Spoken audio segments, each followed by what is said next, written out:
Spagyric Medicine. By John Pharamund Rhumelius. Preface. To the friend of the art, I dedicate this faithful translation of the work of a disciple of Paracelsus who knew how to put into practice the sometimes enigmatic theories of the master gifted with genius. Long years of study, meditation and analysis of the writings of the old masters, accompanied by patiently renewed experiments, gave me the conviction of the truth of their views. Paracelsus fascinated me as the boldest, but his long nebulous dissertations, often ironic, and the eccentricity of his formulas left me worried and discouraged. Finally, one day, I had the good fortune of finding a booklet by his disciple Rhumelius which gave me the summary, or rather the quintessence, of the pith and marrow, in short, the key to the work of the master. It is that key, O friend of the art, that I am offering you. If you know how to use it and read it carefully, and if you then seek with steadfastness and simplicity, you will reach a luminous conviction at the end of your road and your reading. First, a weak spark, it is the whole sun that will reveal itself, and your dazzled spirit will contemplate the light of the eternal truth. That is what the humble translator wishes you. Pierre Rabhi Paris, Christmas 1925. How do you find this book? Any thoughts about the book or the author? Any suggestion for improvement? Please take a moment to share your thoughts in a comment. If you like it, share it with your friends who might enjoy it as well. Subscribe to keep in touch. Visit CompleteAudiobooks.com for more quality content. Notice. John Pharamund Rhumelius, a German physician, was born at Neumark, Upper Palatinate, in 1597, and died in Nuremberg in 1661. Rhumelius is the author of the following works. Partus Humanus, Nuremberg, 1624, 64 pp. Compendium Fortificatorium, 1632, 14 folios. Opuscula Chymico-Magica Medica, 1634-35, 458 pp. Dispensatorium Chemicum, Nuremberg, 1637, 81 pp. Medicina Spagyrica, Frankfurt, I. Huttner, 1648, 749 pp. The most important of the works of Rhumelius is Medicina Spagyrica. The first French translation is not complete but it contains the best excerpts from the work. Let us be grateful to Pierre Rabhi for having introduced us to J.P. Rhumelius, Hermetic scholar and disciple of the great Paracelsus. Hermetic Compendium. Chapter 1. The True Medicine of the Ancients and How It Was Found. The true medicine of our forefathers consists solely in the Quintessence, and it was Hermes Trismegistos, who lived at the time of Moses. Who was the first to discover and transmit it in his writings. The art of medicine lasted until the time that Chemistry I appeared with its unfounded theories, the great difficulties it had to overcome, its intermixture with witchcraft and magic, its disparagement due to unfair criticism. And finally its disappearance in empty twaddle.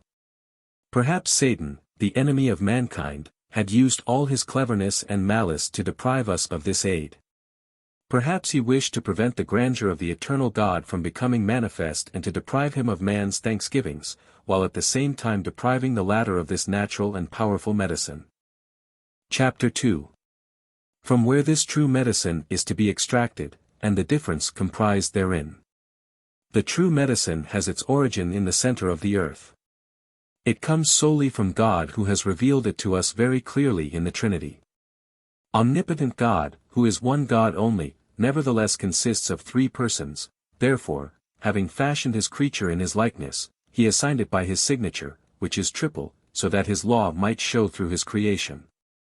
Yet this Trinity appears to us under the aspect of unity.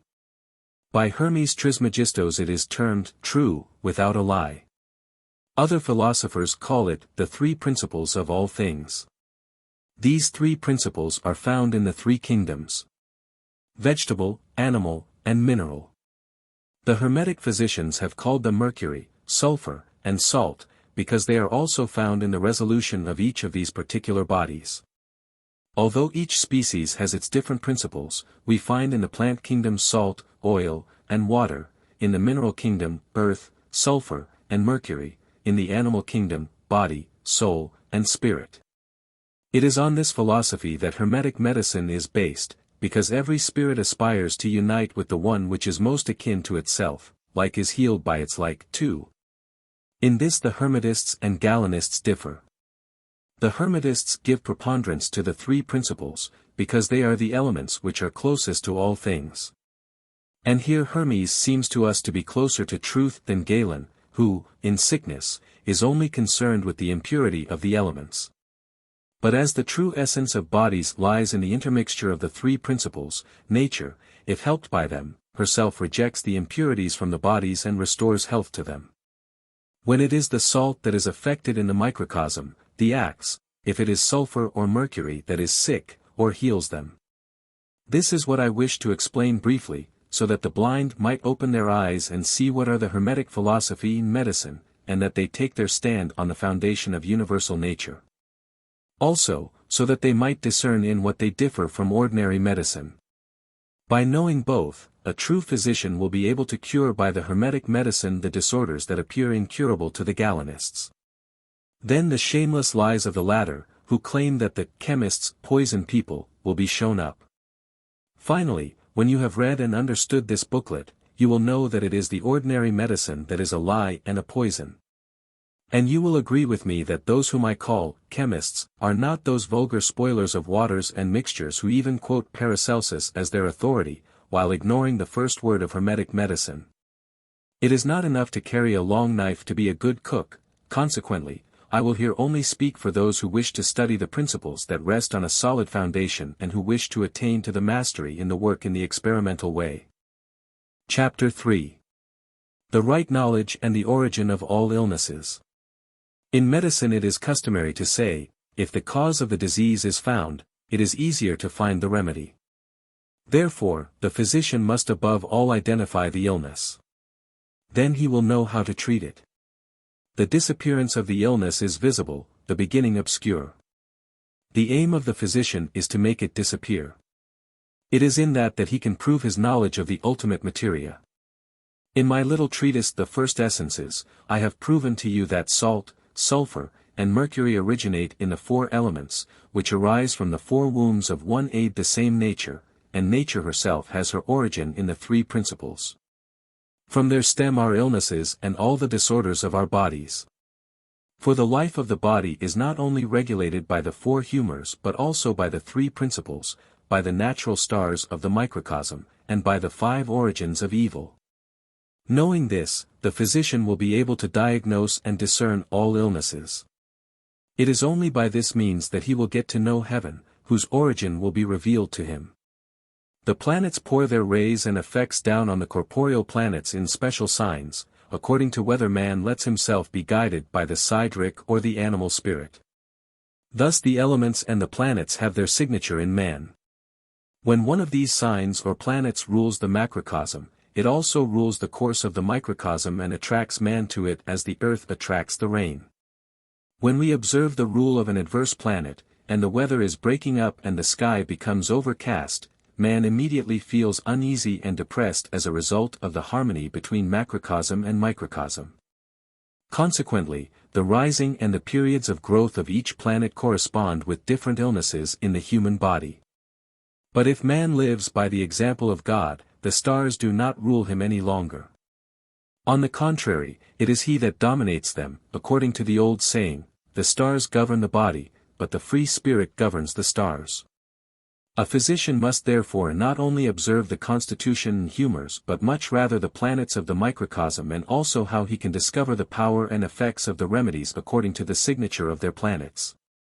Because the stars are not only in the great world but also in the little world, that is, in man, who contains in himself all the minerals of the great world and is therefore called, little world.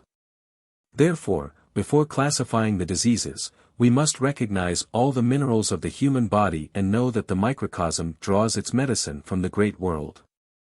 As many planets there are in the sky, as many minerals there are in the earth. Each planet exercises its influence in a spiritual way, and there are as many minerals or planets in man as are in the earth, because man is an extraction and quintessence of the earth. Consequently, if a physician knows both the saltpeter of the great world and that of the little world, he also knows what cure to apply. When he encounters a case of canker, he must know that there is arsenic at the same place, because canker is called the arsenical sickness. Another sickness is martial, another lunar, etc. The physician must know this. As soon as he knows it, the illness points him to the remedy. Thus arsenic cures arsenic, Scorpio Scorpio, Mars Mars, that is, all martial illnesses. For every creature of God Almighty is created by him of the three principles, as on high. From these three principles arises everything, and when one of the principles is no longer in equilibrium, corruption soon follows, a decline or an illness from the breakdown of the equilibrium of, and due to the effect of man's special heaven or astral body. The second origin of illnesses is the astral origin, which stems from the influences of the great world. The third is the poisonous origin, when an illness comes from the poison or impurity in the food or drink, which impurity is also called tartar. The fourth is the spiritual origin, when it is witchcraft or the spirit of a human being that has caused the illness in someone else. The fifth is the divine origin, when man becomes susceptible of catching diseases by a decree of God Almighty. These then are the five origins of all illnesses, and whoever does not know their treatment and cure cannot call himself a perfect physician. Experience and tests must be the real masters. And this is so rarely taken into consideration that many an unfortunate patient has been abandoned by the physicians because the latter were unable to diagnose the true origin of the disease and to apply a well-founded treatment to it. Chapter 4. The real cure and the healing of illnesses in general. When God Almighty created all things, he created man last of all of loam. The loam of the earth is the fifth creature, the quintessence of the world, an extraction and final result of all natures. Of this extraction man was made. It follows that in man there is a synthesis of all creatures. He must therefore use that of which he has been made. Precisely the thing out of which he has been made must cure him of his disease and preserve his health. Consequently, all the illnesses that appear in man must be dissipated by a force, because the disease can only be fought by a force. The true medicine is a force that conquers all illnesses, just as fire melts and consumes all metals. We must therefore seek the medicine at the place where is the force that must act against the disease. As man is the microcosm, the great world must preserve, nourish, and heal him. If the fruit of the earth of the microcosm becomes ill, the fruit of the macrocosm must help him. If an illness occurs in the element fire, air, or water of the microcosm, these same elements of the macrocosm must also come to his aid. Like must always help like. All illnesses arise from the three principles and the four elements and must therefore be cured by the fifth essence of these three principles and four elements, and this is so for any part of the body whatever. The quintessence of gold is used for the heart, that of silver for the brain, that of copper for the kidneys, that of lead for the spleen, that of quicksilver for the lungs, that of iron for the gall, that of tin for the liver. Because in their diseases the 7 parts need mineral medicines, plant remedies being too weak. There are as many kinds of remedies in the 3 kingdoms as are parts to treat in the body, as may be seen in my Harmonia Mundi. Consequently, every physician must have the Herbarium Spirituale Sidrum and learn from it to recognize the signatures by the light of nature. He must know which are the stones, plants, animals that receive the influx of Saturn, Mars, Mercury, or any other planet, and for which part, gall, lung, spleen, etc. they can be beneficial. For each planet has its own natural quality and influence which it pours, through its rays, upon the lower world, upon animals, plants, and minerals, where they impress themselves. The things and even the elements that are thus signed by the planets have the power and virtue of the planets with which they are connected and to which they are subject. Animals have a more powerful life than plants, and minerals are of a more fixed and durable nature than the beings of the first 2 kingdoms. Consequently, plants are more suitable to lesser illnesses, animals to heavier and more serious ones, and minerals to the most violent and inveterate, especially in chronic diseases. The effect that cannot be obtained with plants and animals can be obtained with minerals if they have been prepared and rid of their impurities and poisons by the spagyric art. Medicaments that have been thus prepared and absorbed, but spiritualized into a quintessence, penetrate the body and immediately join up with the form that is similar to them, like a form and its image in a mirror. For instance, if it is a medicament that has the signature of the heart, it goes to the heart; if it has the signature of the feet, it goes to the feet; the signature of the hands, to the hands. Likewise to the head, the abdomen, the back, the liver, the kidneys, and all the other parts, since, when the medicament is absorbed by man, each sidereal, astral, part seeks the corresponding physical part. The semen santonicite cures calculi and gout, because its signature calls to mind the sand, therefore it goes to where its form appears. As the body is the image of the spirit, every medicament is a real arcanum. Accordingly, the analogies between the medicament and the disease must be sought in the first place. In that lies the foundation of every cure, because all things are, by nature, perfect in their spiritual form. No physician, no composition or correction can make the latter better than nature. We need only use chemistry, which separates from the poison the medical lily and gold, the subtle from the gross, and from the earthly body the balsam, the true and pure essence. Then we can achieve in the medical art a real reputation of being a famous physician. Chapter 5. In what way one can cure illnesses, and on medicaments. In the previous chapter we mentioned the 5 origins of illnesses, according to the 3 principles. 1. The divine cause, that is, God's wrath and the punishment for our sins. 2. The astral cause, which induces bodily illnesses through planets, obscurity and other baneful influences. 3. The spiritual cause which, with God's permission, sends serious disorders to those who do not pray hard, through witchcraft or some other influence of a foreign spirit. 4. The poisonous cause, which acts in the human body by means of food and drink. 5. The natural cause, when the body is injured in one or another of its 3 principles or by some constitutional weakness inherited from the parents, or by excesses which have weakened the body and its radical moisture.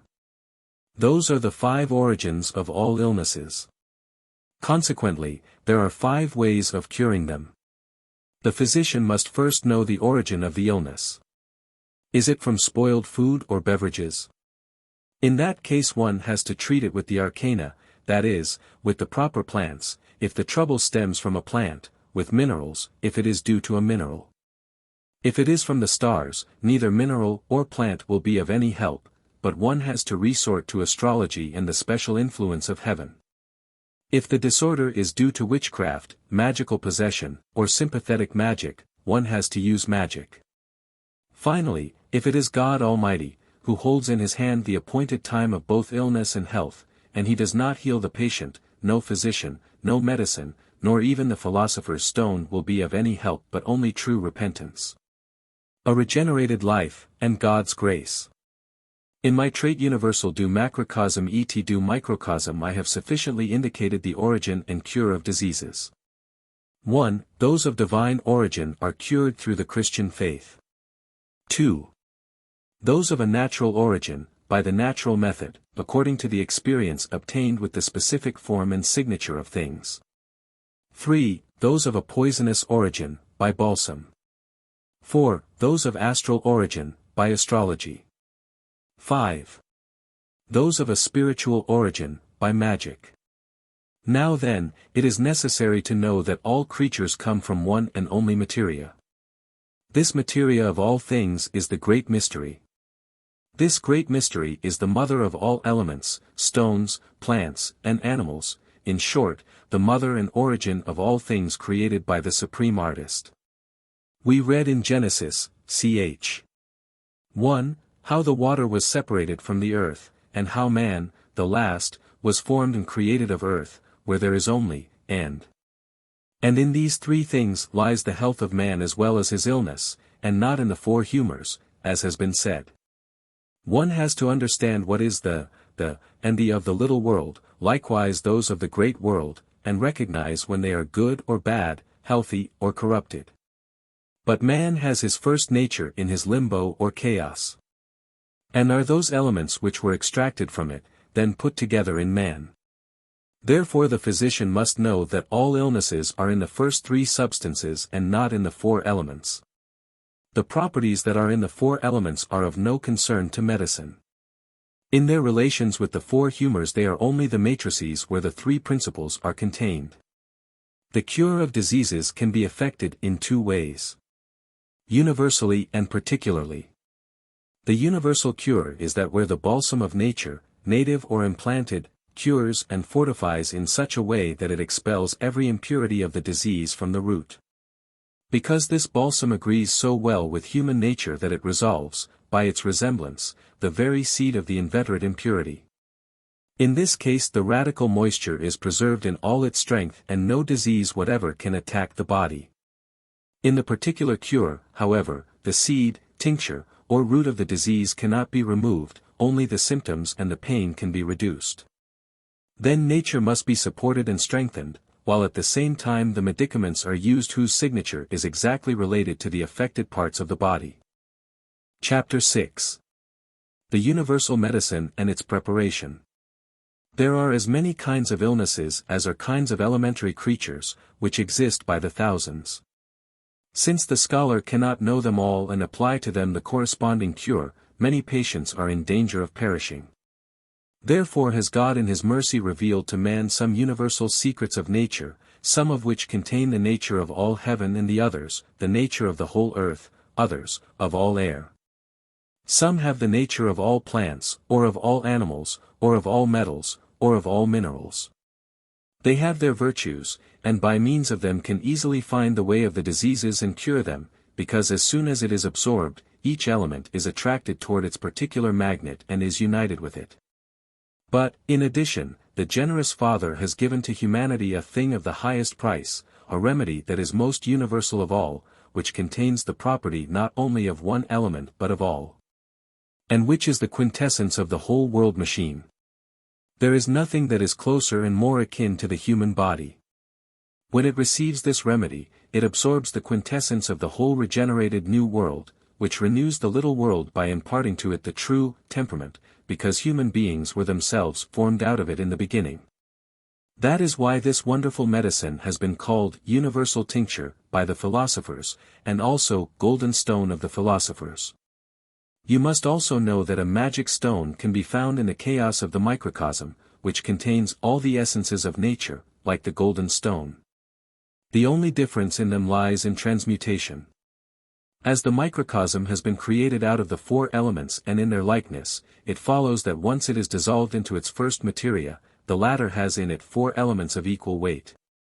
From this chaos springs a new world which can unite all natures, because the great nature and the essence of the great world are contained in it, although hidden. However, this animal stone exerts its influence only in diseases of the body, which it can cure and preserve in perfect health until the end assigned to it by the Creator. This is also true to a certain extent for the plant stone. But it is in the golden stone that the whole treasure of nature is hidden, and it is in the gold magnet that the greatest power lies, the knowledge of which is a gift of heaven.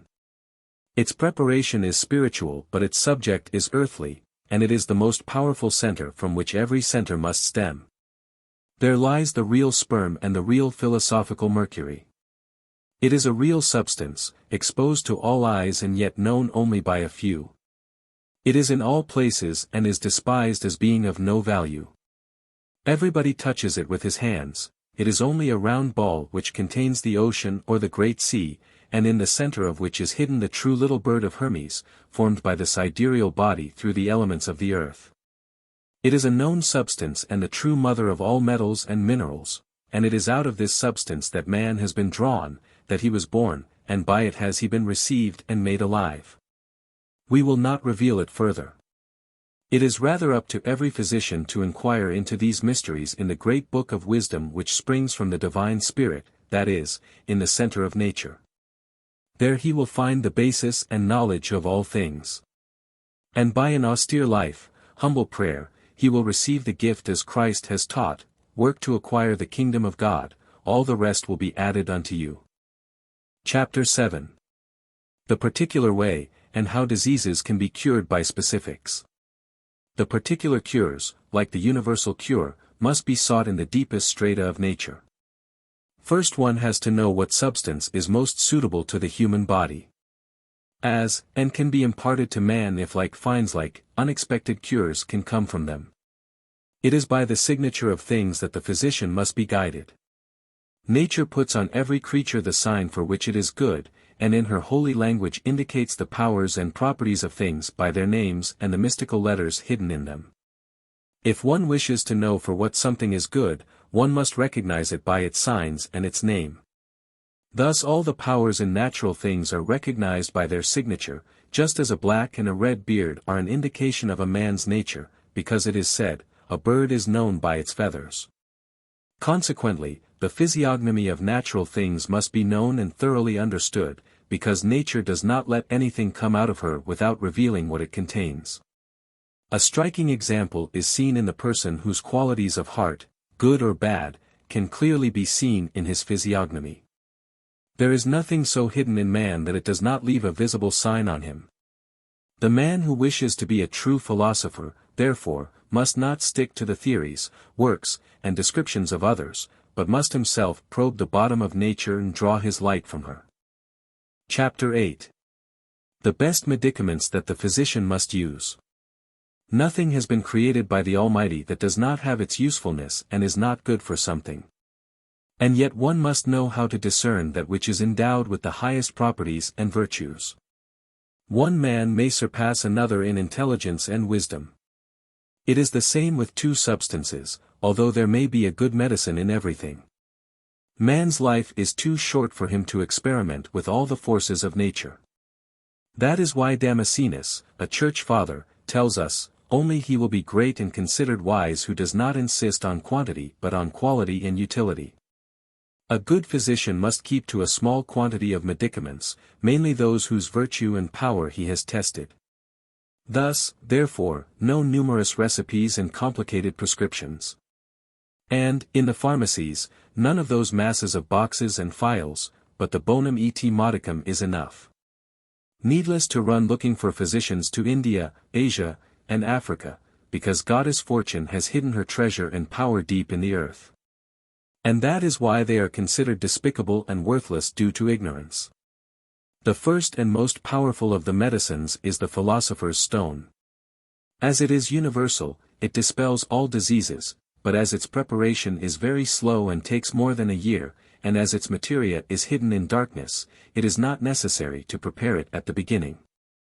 After that come the three magical stones, the animal stone, the plant stone, and the mineral stone. Then the elixir of life, the tincture of the microcosm as well as the tincture and the spirit of the seven principal organs, the tincture of the sun for the heart, the tincture of the moon for the brain, the tinctures of Mars, Venus, Jupiter, Saturn, and Mercury, each for its proper organ. Then follow the quintessence of pearls, the tincture of corals, my Phalaia and my Asa, and other specific medicines indicated in my synoptic table, which at the beginning have all been generated in the same matrix and must be prepared and dissolved by the same menstruum. I will not speak of the common medicines, the syrups, pastes, and powders which encumber the dispensaries of the pharmacists. Preparing them is their craft, and that of the true physician is to look for the health of his patients in the three magical stones. Chapter 9. The right and true preparation of medicaments. The art of medicine comprises two parts, the diagnosis, for recognizing the illness and its origin, and the remedy, for overcoming it. The latter can only be learned by a deep knowledge of the virtues of the substances and a flawless preparation, because the virtue of things is deeply hidden. All sublunary things have a double nature, perfectly good and perfectly bad, because there is no grain without a flaw, no flower without bran, no almond without a shell. Therefore it is always necessary to purge the animal, vegetable, or mineral substances of their impurities, which are still poisonous, because their mercurial matter is still crude and unfixed. Before it has been brought into the fixed state, man's stomach is far too weak to accept and absorb it. But prepared and fixed, it seeks out the disease, acts upon its root, and expels it radically. That is what cannot be achieved by the ordinary purgative medicines which act in the body like running water that flows abruptly through a street without affecting the ground that constitutes it. The fixed medicine, on the contrary, does not cause any bowel movements but manifests itself in a reaction of perspiration, for instance, by seeking out the center and core of the disease and by attacking the root only. Thus there is no need for complicated prescriptions with additionibus, but only for the simple indication of a medicament prepared according to the spagyric art, which will act with volcanic force. Of course, this is not a matter for the theoretician whose science is in his beak, but for the true physician and serious naturalist who knows how to recognize all substances and knows what is arsenic and poison. And who knows how to extract the lily from the pearls, which I have conscientiously set forth in this little treatise, though in such a way that only the artist and the philosopher can understand it, but not the sophists and quacks, who must not know anything, having learned nothing. Chapter 10. The difference in medicaments and the substances from which they must be extracted.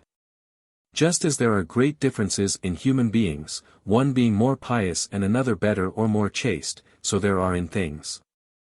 For instance, between wines, where one is more perfumed or better or stronger than another. Likewise the spirits distilled from them, of which some are more powerful or invigorating than others, although a spirit is extracted from all wines. In everything a selection must be made, and especially in medicine, we must choose and use the most powerful and best kinds. Unfortunately, they are often falsified, as can be seen in oils. And the balsamic spirits are so adulterated that a chemist can hardly recognize them. Take, for instance, the spirit of vitriol, which is often used nowadays. Its virtues can only really be found in the vitriol of Cyprus or that of Hungary. Nevertheless, pharmacists are content with a common vitriol which costs half as much as the other and has so to speak no virtue at all. Likewise with all other products. They cannot be preserved and after a little while are nothing but a phlegm without properties, and useless. Chapter 11. The propitious moment for picking the medicinal species. Everything has its time. Grapes must be gathered in the fall, com must be cut and garnered in the summer. Before that time, it would be too early, and after that time, it would be too ripe. For all things under the sun, be they plants, animals, or minerals, there is a spring when they are in bloom, a summer when they are ripe, and a winter when they rest. Let us therefore observe the seasons of each species.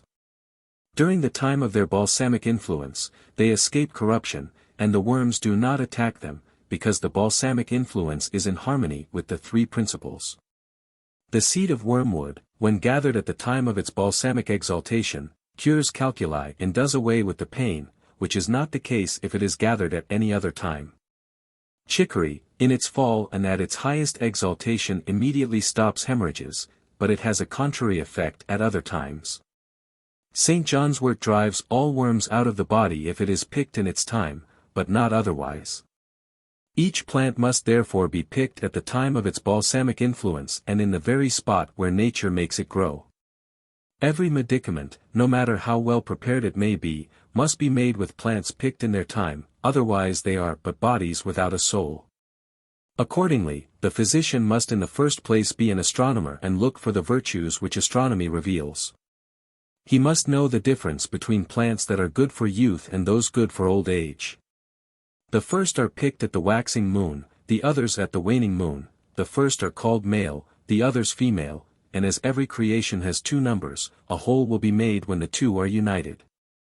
And the more the plants are freshly picked and young, the more virtues they have, as they lose their power and qualities in aging. And as it is easier to cure an illness of recent date than a long-standing one, young plants must be used for an old or chronic disorder, while old plants will be sufficient for recent illnesses, because if something old is applied to something old, it is like a blind leading another blind, and both fall into the hole. This is the reason why many remedies have no effect or stay in the body where, instead of driving the trouble away, they increase it. The physician must therefore know what medicine to use in order to overcome the evil. If it is stronger than the illness, the latter will be driven out or will go out like a fire that goes out. Instead, if the illness is stronger, it will turn the remedy into a poison. Chapters 12 and 13.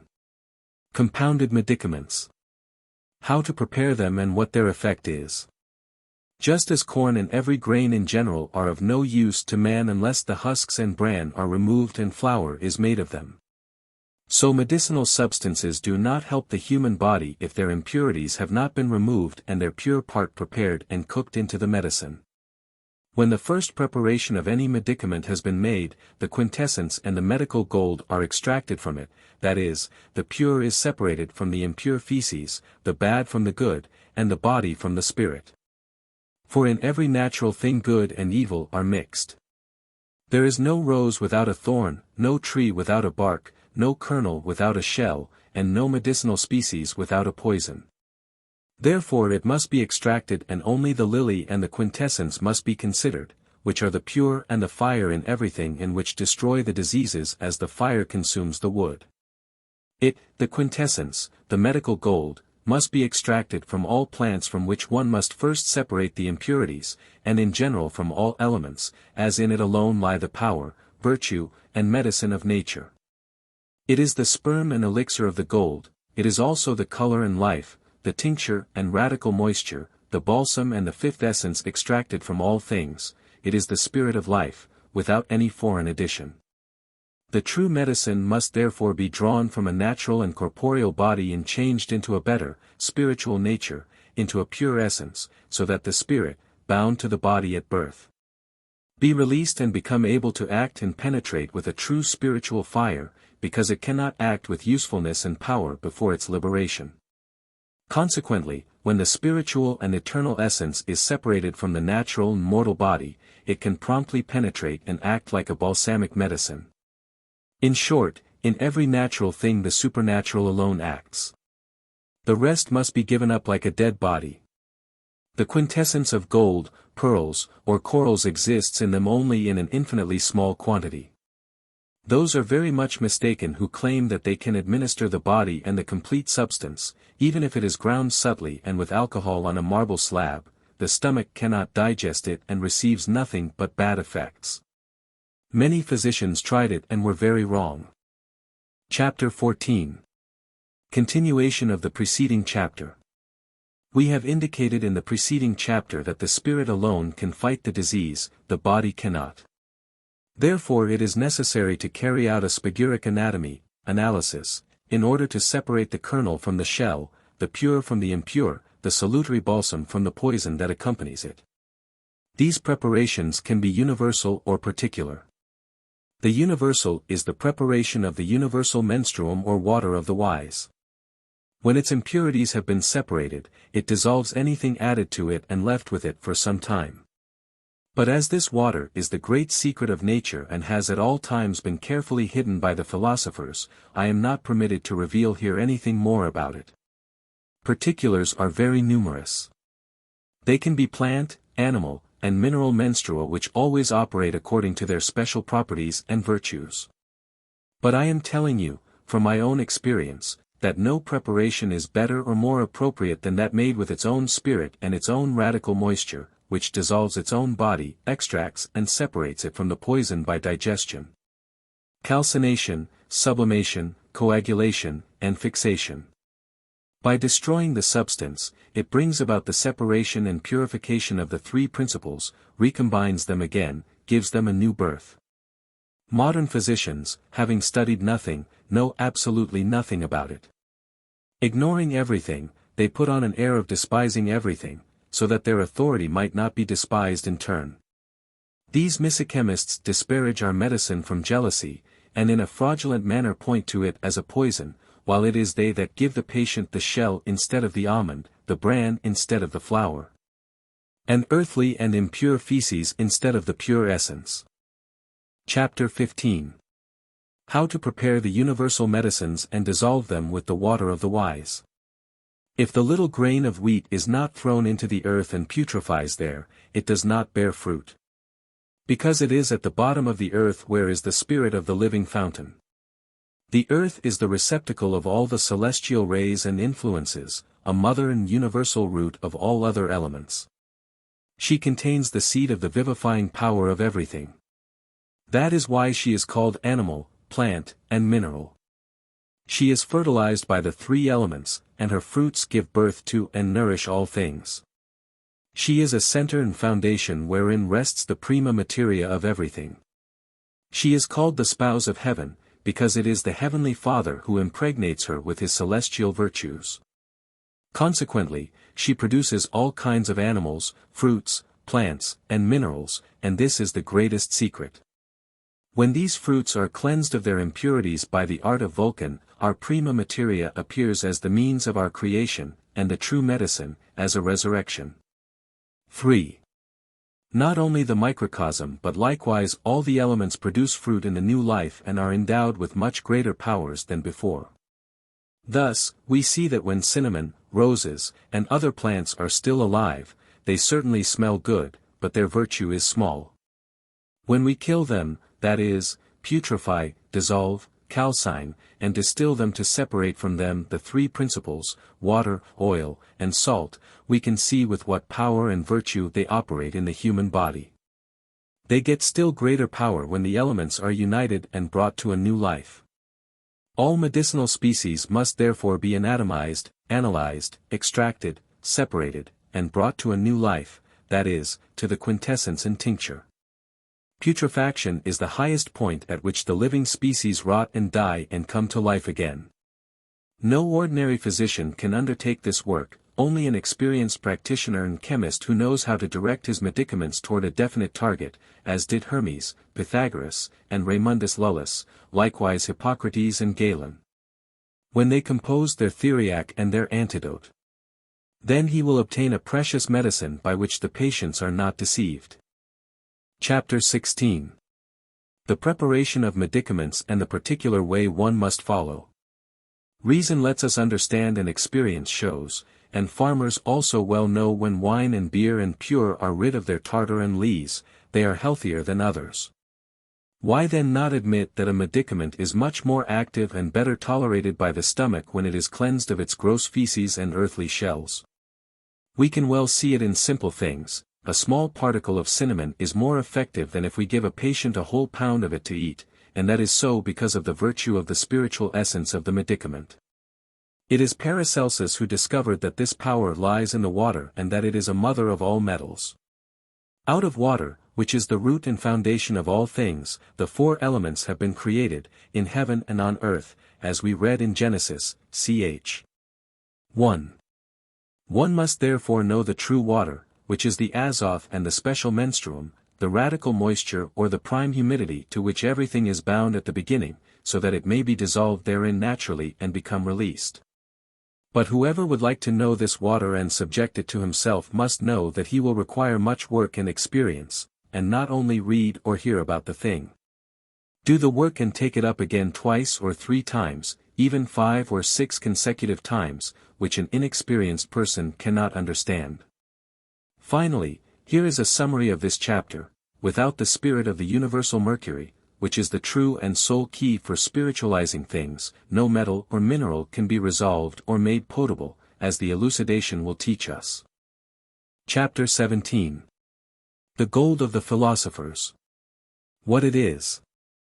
It is no small battle among physicians to learn in what way the elixir of life is extracted. The conclusion, however, is that it is only in gold and nowhere else that the medicine is to be found, because it is only in gold that is contained the spirit of nature for removing every weakness and bringing about every cure. And on that point all philosophers are in agreement. But we find in the philosophy of the adepts and in the treasure of nature that there are many kinds of gold in the natural things. The first, astral, the second, mineral. The third, metallic, and the fourth, elementary. The first is called astral because it still reposes in the prima materia and is still imperfect. Basilius Valentinus calls it the astral sun, because the stars still have their influences and first operations in it. From this spiritual materia, he says, in which gold originated in the beginning, it is possible to prepare potable gold. Much more perfect and better than that which one would obtain with other gold which must first be made spiritual before it can be turned into potable gold.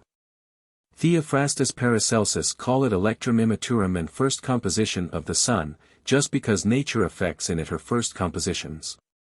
Some also call it immature gold, or potential gold. In Aureum Velis, Trismosin calls it first being of the sun, saying, gold and silver are of no use if it is not a question of the first being. Theophrastus says in his booklet on the first beings how it can be obtained, and in his Archidoxes he reveals clearly how it has to be prepared before using it. The Tuba Philosophorum calls it the green lion, because it is still green, unripe, and imperfect. Hermes and other philosophers call it black earth, Artotic eagle, Saturn, black lead, root of the sun. And that not only because of its weight but because nature formed a leaden mass during the gestation of sun and moon. But how the mountaineers call it cannot be disclosed, because of the unworthy inquisitive persons who might misuse it. Mineral gold is that which lies still buried in the gangue of the mine, before the metal appears, its glittering due to fusion. Elementary gold is given that name although it is not gold like the vulgar kind. It is separated by the spagyric art, and it is from it that the quintessence of the medical gold is extracted. The closed door of the four elements opens, and they yield their hidden qualities, and, separately undifferentiated. A skillful and experienced chemist can easily obtain them by his manual operations. To close this chapter, we will say that the best prima materia to be selected is the astral gold, or the first being of the gold. In the testimony and experience of all philosophers, it is the most useful and even the only one to be chosen for this work. Chapters 18 and 19. How gold, silver, and the other metals have to be prepared, and their quintessence extracted. When the ancients noticed and could ascertain by experience that the most powerful tonics for the faculties of the heart lay in gold and silver, they worked hard to extract their principles in order to adapt them to their medicine. But such as they are used nowadays, they cannot be of any help to man, as no metal can act in the body if it has not previously been made potable and spiritual, so that the stomach can digest it. It is therefore necessary to destroy them by the spagyric art and to extract from them the essential medicinal virtue and make it potable, and that without the help of any corrosive. It is this preparation that I have indicated with sufficient clarity in my Panacea Aurea.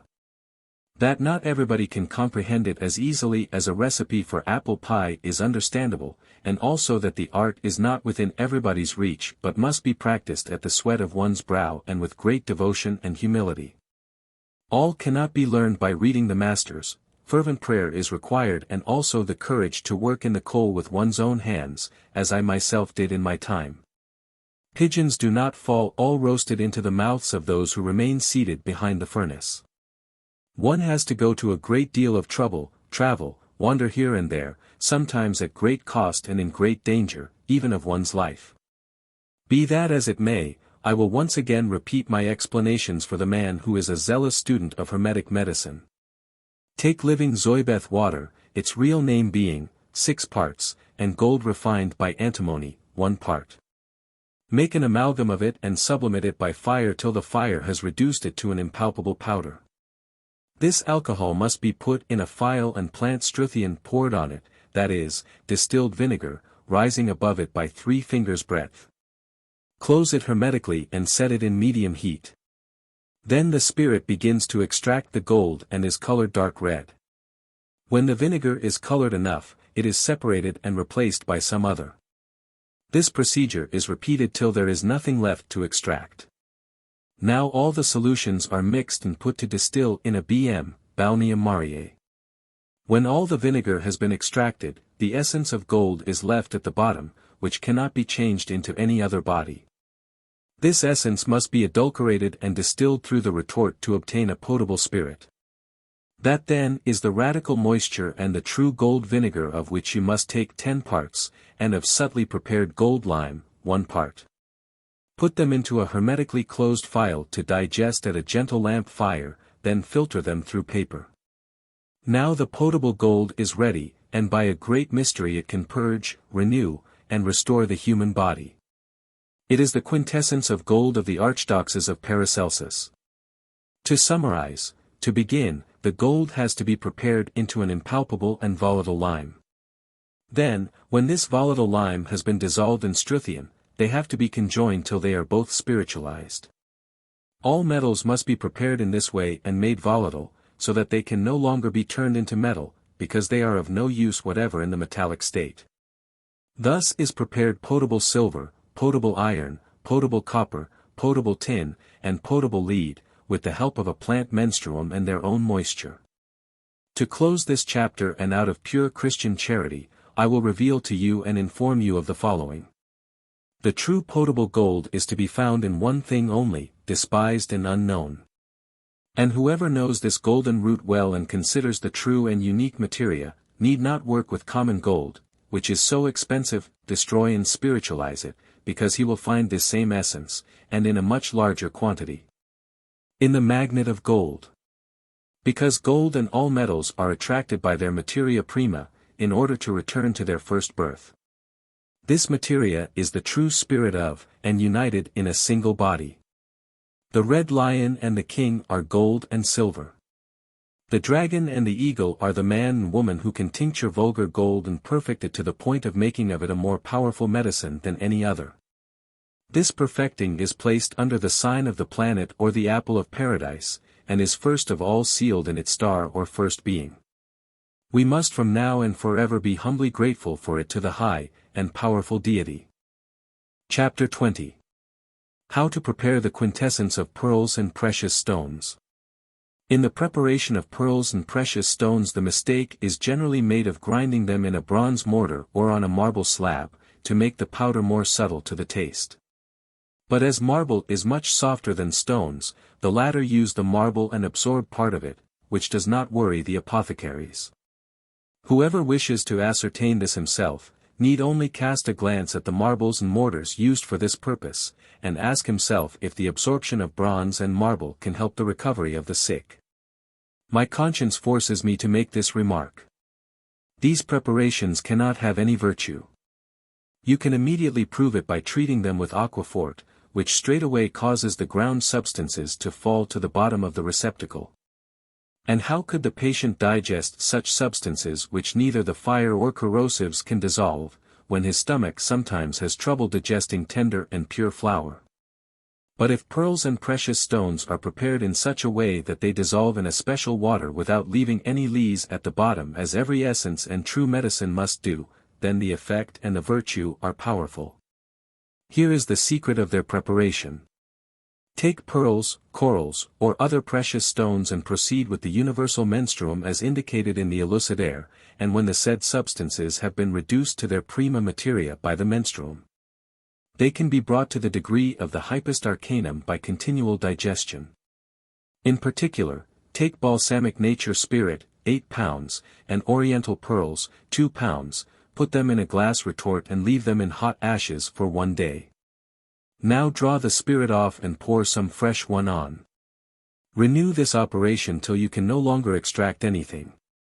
Then the feces are discarded and the liquid is filtered through paper. Now distilled rain water and mountain vinegar are poured on it. One can now see the pearls settled at the bottom, subtle and white as snow. After this, their essential spirit must be separated through the retort. Thus the body is dissolved, extracted, and reduced to prima materia. Then the magistery is finished. Very few medicines can be compared with it.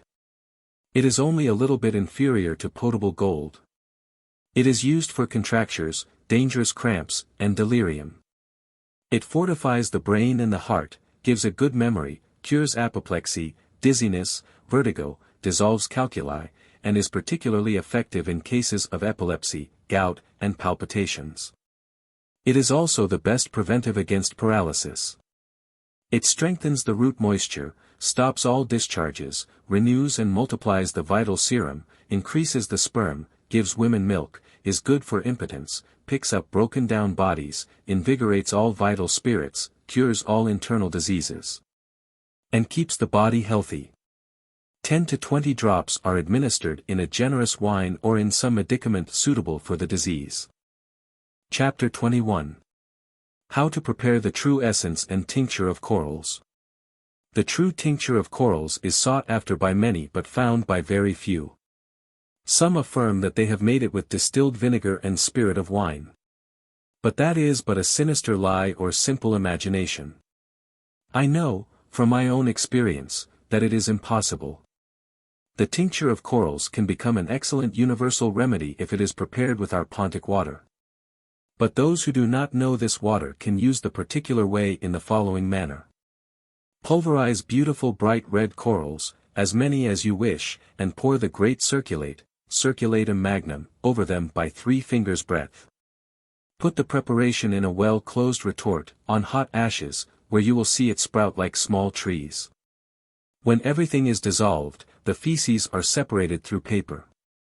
Distilled rain water is poured over it, all the menstruum is removed, which must be adulterated, then again dissolved with heavenly dew. When the heavenly dew has been extracted, the rest must be treated by the retort. First there comes a white spirit, which extracts its own blood-red body. At the end, there come rose-colored drops, which are the real essence of corals. This tincture has the greatest virtue, even in very small amounts. It has the power to renew and purify the fluorescence of the whole human body. In a short time it removes the weaknesses resulting from poor and bad blood, and restores the body to health. It regularizes women's menstruations, stops hemorrhages, fortifies the heart and the vital spirit, preserves from all poisons, invigorates the stomach, opens the blocked kidneys, liver, and lungs. Is useful for calculi, dropsy, cramps, and paralysis, dispels melancholy, ghosts, apparitions, oppression, is an excellent aid for pregnant women and those in childbirth, fights against all hysterical disorders. Its effect is solar, wonderful preventive against epidemics and pestilence. The dose is 10, 12, up to 20 drops in good old wine, added specific medicament for the illness. Chapter 22. How to prepare the plant stone and how to use it to advantage. Take the best Rhine wine. Leave it stoppered up for 1 month in putrefaction heat, then distill it in bm. Till the spirit has completely gone over and is separated from its phlegm. To achieve this, distill it up to 7 times. It must bum like real fire. Then put it to circulate in a glass whose opening is well luted, and let it digest slowly for 1 month. This done, one has to pour 3 fingers' breadth of this spirit over its own salt, obtained by sublimating the purest tartar, clarified and crystallized to the highest degree. Put the well-stoppered phial in the bm. A beautiful blood-red oil will come out of it. Separate it from its spirit and coagulate it into a transparent red stone. Its use is wonderful in every mercurial disease. The dose is 6 to 10 and 12 grains. Chapter 23. The Animal Stone. How to prepare it and the judicious use one has to make of it. Take some of our sea water. It must be healthy and clean. Take 40 measures, quarts. Leave it for a whole month in a dark heat, so that it can properly putrefy. The longer it stays thus, the more spirit it will give. Then distill it in ash, and a spirit strong as fire will come out of it. This spirit must be well rectified and poured back on the black mass that is left behind, then distilled by degrees. Now a beautiful crystalline salt will rise to the head. Rectify it and preserve it well, lest it fly away. Calcine the body that is left till it is brown. Then extract from it its fixed white salt with its phlegm. Distill a spirit from this same salt into which you must pour, drop by drop, the first volatile spirit turned into water, which will cause it to roar strongly. Now remove the phlegm from it, gently, in the bm. At the bottom of the vessel a white gum will be left, which enclose in the philosopher's egg and cook in a steam bath till it congeals into a stone of a transparent ruby color. This, with a dose of 6 to 12 grains, will cure all outer and inner diseases. As the magnet attracts iron, it will attract all sulfurous illnesses, soothe the pains of all parts of the body, cure lepra, gout, calculi, syphilis, paralysis, dropsy, consumption, cancer, and all inveterate diseases. In short, human intelligence could neither comprehend nor appreciate the virtue of the medicaments prepared by means of the microcosmic water, because in it is hidden the perfect cure of all diseases. And like will be overcome by like, in spite of the enemies of truth who do not wish to understand anything and are content with erring with the blind. Chapter 24.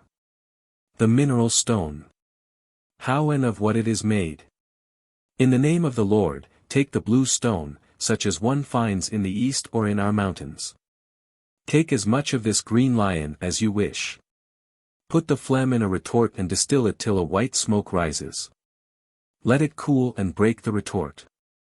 You will then find the red lion which you must pulverize, put in the retort and heat with a violent fire in virgin's milk and very sharp vinegar. Continue the fire for 8 days and as long as the white smoke appears. When you open the retort, you will find the raven's head, in which there is a white dove. Take this black earth and calcine it for 4 hours either in the reverberation or the melting furnace. Then wash it 7 times with distilled rain water to extract the white dove. Calcine, dissolve, and evaporate till all the salt, perfectly clarified, looks like a sparkling diamond. Of this foliated earth take 1 part, of the blood of the red lion, 2 parts, and pour on it the virgin's milk to dissolve everything. Now filter the composition and put it into a properly sealed phial to digest slowly, moderately, for 9 months, well, long enough for everything to coagulate into a blood-red stone. Then the mineral stone is made, and it is the most precious medicine in the world for tartar. The dose is 3 to 4 grains in good Malmsey wine or any other old wine. It purifies the constitution, makes the heart cheerful, preserves and invigorates the radical moisture, causes gray hair to disappear, dispels headaches and all kinds of fever and pestilent poisons, cures gout, restores and renews the whole man. Chapter 25. The Phalaia and Asa Medicines. How to prepare and use them. Take perfectly cleaned Phalaia root, Philarsis, canary grass, ribbon grass, ladies' garters, and pour 4 fingers' breadth of heavenly dew over it. The receptacle must have a flat bottom, and the very long neck must be hermetically sealed. Put it in a steam fire and not in a common fire made with coal or wood. When the substance has stood in this heat for 1 month, it will have had the time to open, and its menstruum will have taken on the color of the most beautiful golden yellow. Separate the liquid and preserve it for all kinds of remedies, as I will indicate in my little treatise, on the cure of catarrhs by the magical method. In so doing, I am following the example of all the alchemists who have been before me, and so that this arcanum may be left to the philosophers who have worked hard and spent a great deal to pierce the mystery. They broke many vessels, consumed a considerable amount of coal, and by the grace of the highest of Spagyrists you will obtain what I myself, and also others, have obtained. Chapter 26. How the plant and animal medicines have to be prepared, and how the quintessence can be extracted from them. To extract the quintessence of plants and animal substances, they must be dissolved into their 3 principles. After that, the method is the same for all true Spagyrists, and I have already described it above. Pour this water on its own salt and leave the preparation in moderate heat till all the earth is dissolved and turned into water, and the other principle, i.e., the sulfur and the oil have penetrated its body. This imbibition must not be done in one go but gradually and drop by drop. Then the oil will congeal and some feces will be left which have to be separated. The pure is put into a phial and set on a graduated fire. The volatile spirit will also make the fixed volatile, and the fixed will make the volatile stable. Then the magistery is finished and the medicinal species are transformed into an arcanum and quintessence which will accomplish miracles in all diseases while, without the blessing of the Most High, they would have no virtue at all.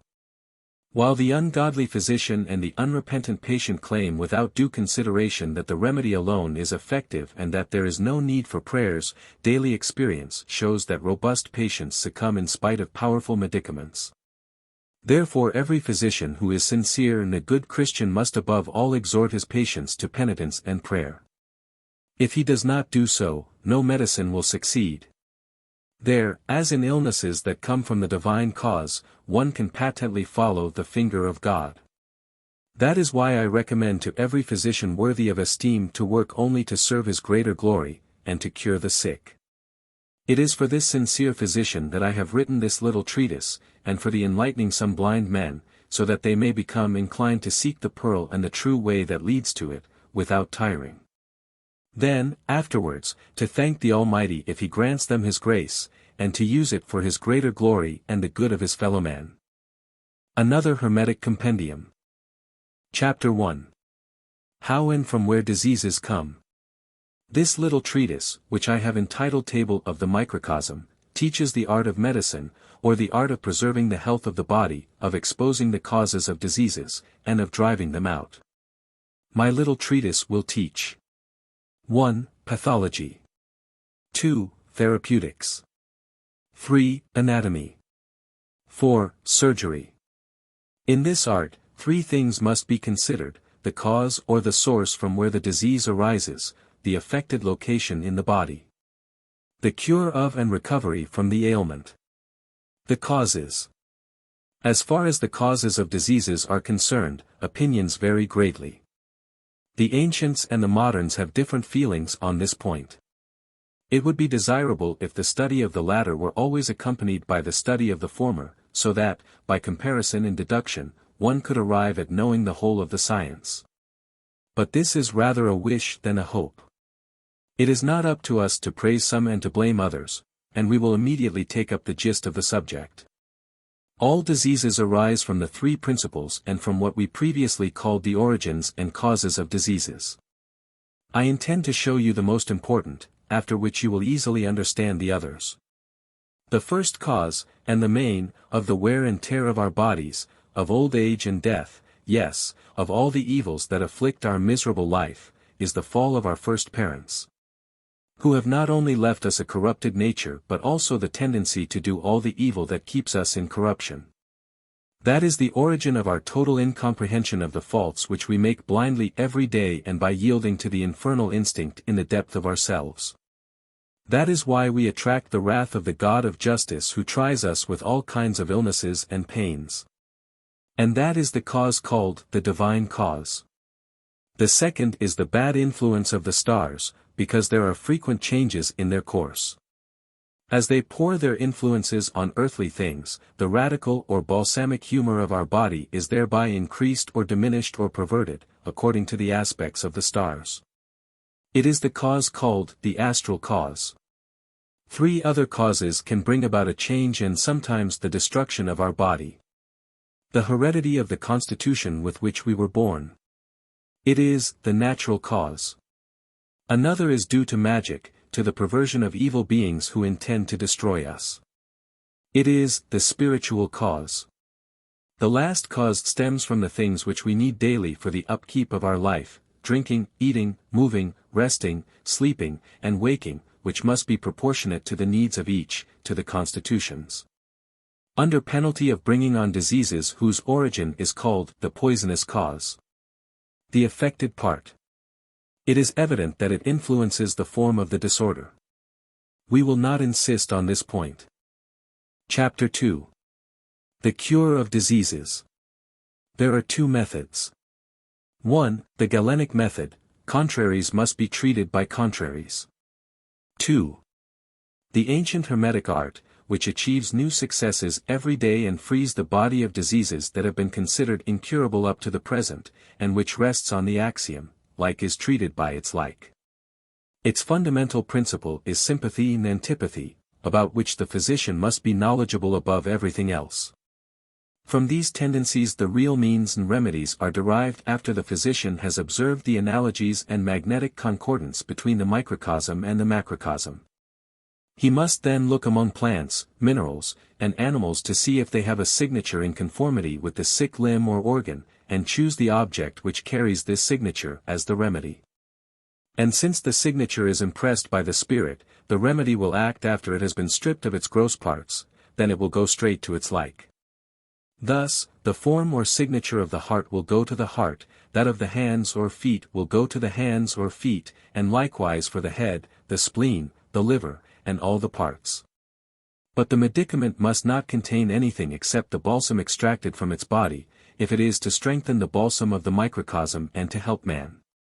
Likewise, if the trouble stems from water, fire, earth, or air, one has to find out how it affects the principles salt, sulfur, mercury, and effect a cure with the quintessence of the 4 elements and the 3 principles. No matter what organ is attacked, for like cures like. If one happens to notice the signature of a star, the influences of that star must be studied. Also, if one finds the signature of an animal or a plant, that animal or plant must be used. For instance, our flying eagle has the signature of the polestar, which is that of the human body. It therefore acts universally upon all parts, on all the balsam of the microcosm. You must therefore look for the signatures of the 3 kingdoms, because God speaks to man through the signs impressed upon all his creation. These signs speak and recommend themselves to you like the wine by the grape hanging from the vine. It is through them that the ancients received their knowledge of remedies, that they discovered the nature and virtue of plants, animals, and the products of the mines. And here are the facts. It is the alphabet of nature, by which one can read and understand the great book of nature. But as this knowledge is rare, we have deemed it advisable to indicate at the end of this treatise the special medicaments whose power we have tested and which experience has shown us to be wonderfully effective. Chapter 3. Particular Medicaments. Damascenus rightly advises us to keep to a small number of medicaments, and only after frequently testing their efficacy. The art of medicine is very extensive, a man's life is not sufficient to learn everything of it. Since, as Hippocrates says, the art is long and life is short, we have to stick to remedies that have long been proven.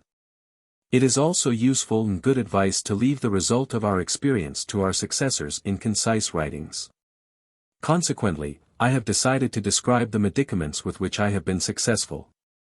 I would first of all indicate the universal medicine which destroys all the impurities that are adverse to the universal balsam, and drives them from the human body by helping nature to strengthen it. The second is the tincture of the microcosm, after it has been digested for some time in its proper ferment and freed of its arsenical superfluities. It then dissolves into a beautiful moisture of which one can take 3 or 4 drops in wine, after the body has of course previously been purged with purgative gold. The third is the plant stone, from 4 to 6 drops every morning, for a more or less extended cure, depending on the case. The fourth is the animal stone, which is prepared in the Spagyric way with the balsam of a healthy man. The fifth acts by magnetic attraction when one has prepared a talisman under the influence of certain constellations, so as to attract their spiritual effluvia to the patient attacked by a disease of astral origin. The growth and the sap of this tree planted within him and nourished by the universal spirit will bring him recovery. The sixth is the transplantation, by a natural process, of the balsam of a live body into an adequate animal. The disease will be carried from the patient to the animal, and the patient will recover. The seventh is the mineral stone, extracted from our lion. The eighth is extracted from Phalaia and Asa. The ninth is the quintessence of pearls and the tincture of corals. The 10th, and one of the best, is the elixir of life, excellent on account of its virtue and the multiplicity of its effects, as the ancient philosophers knew and affirmed. Chapter 4. The preparation of particular medicaments. Those are absolutely mistaken who claim that the medicaments must be used in their corporeality. If the body is simply turned into powder and prepared in the way the apothecaries do, the effect is all the more harmful. The true preparation consists in separating the pure from the impure, the balsam from the poison, and the kernel from the shell. It is by this means that the sick will be promptly and completely cured. But one has to take care that no feces at all are left in it by inexperienced students. The work must be done by well-informed and skillful masters in whom one may have confidence. The effects of a medicament differ in power according to the way it has been treated, even if it is applied to diseases of the same origin. Therefore the true hermetic physician does not hesitate to put his own hand to the work. To reach the goal, separate the earth from the fire, the spirit from the body, the good from the bad, life from death, and the pure from the impure, with great industry and care. By the universal menstruum and the vinegar of the wise all virtues are increased to a quintessence suitable for curing all diseases and strengthening man's natural balsam. This is so on account of their mutual sympathy. And due to its antipathy for the disease, it drives it out of the body. This then is what follows from the two axioms of medicine: curing like by its like, and the contrary by its contrary. There is a reason for both. The pure quintessence of the medicaments drives away the impurity which is contrary to it and strengthens the body's balsam which is like it. This is what I wish to bring to your notice, dear reader, with the hope that it will not displease you too much. Chapter 5. The Universal Medicine. Numerous are those who assert having extracted this universal medicine from its special materia prima. But practice and experience have proven the contrary, because this universal medicine must be extracted from a universal substance and not from a particular body. This universal substance is the water of which Genesis speaks, I. 2 and 20, and the earth that comes from it, 17 and 24. This water is precisely the material out of which all substances have been created by means of the formed by water and earth. It is out of this universal materia that the ancients drew their medicine. This water contains the true seed of all minerals and metals. When the said seed is digested by a proper heat, it takes on a body and turns into metal or stone or something similar. This water contains two substances which are both necessary for the formation of all things. One is an impure earth which is a hindrance and also a clothing of the interior sulfur which must animate all of the water. This impure earth weakens and checks the effectiveness of the sulfur. The second substance is the sulfur itself, by which the pure water coagulates and turns into such a noble nature that the true philosophers have called it a rare and inestimable treasure. Here we must well understand the philosophers when they say that every mineral has its origin in and. They do in no way mean vulgar mercury but rather the mercurial water described above. Not vulgar sulfur but a spiritual body where the natural fire is hidden and which coagulates and fixes the mercurial water. Water is also likened to woman, and sulfur to man, as water is being coagulated by a long coction of its internal sulfur and contains and fixes the seeds of the metals. This water, therefore, has two substances, one internal, the other external. The internal is the hot and dry sulfur. It is invisible and is the father. The external is the body of the water, moist and cold. It is visible and is called mercury, or the mother.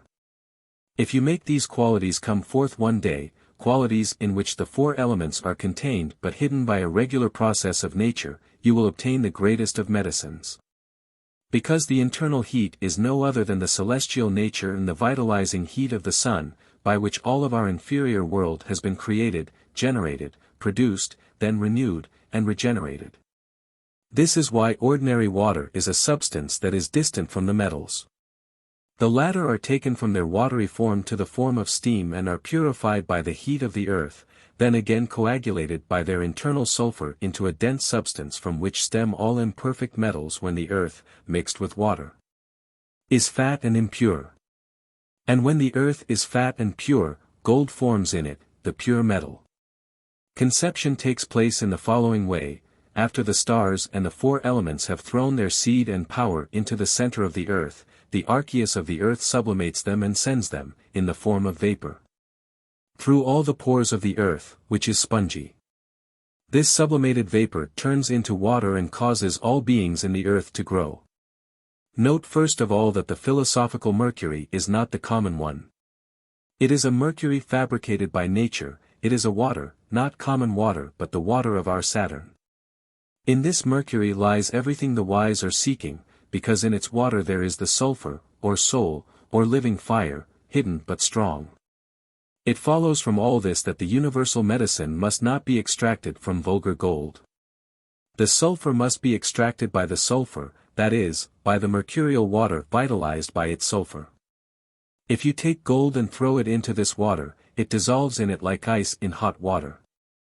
This water contains the power of all sublunary things, and it is of it that the universal medicine must be made, which confirms the saying of Sendivogius: whoever can coagulate this water by heat and unite it with its spirit, will find something that is 1,000 times better than gold. Chapter 6. The Universal Menstruum, in which all metals dissolve like ice in water. All is nothing, and nothing is all. The universal menstruum issues from this nothing, and nevertheless everything comes from it. It is to this universal menstruum that the first chapter of Genesis refers.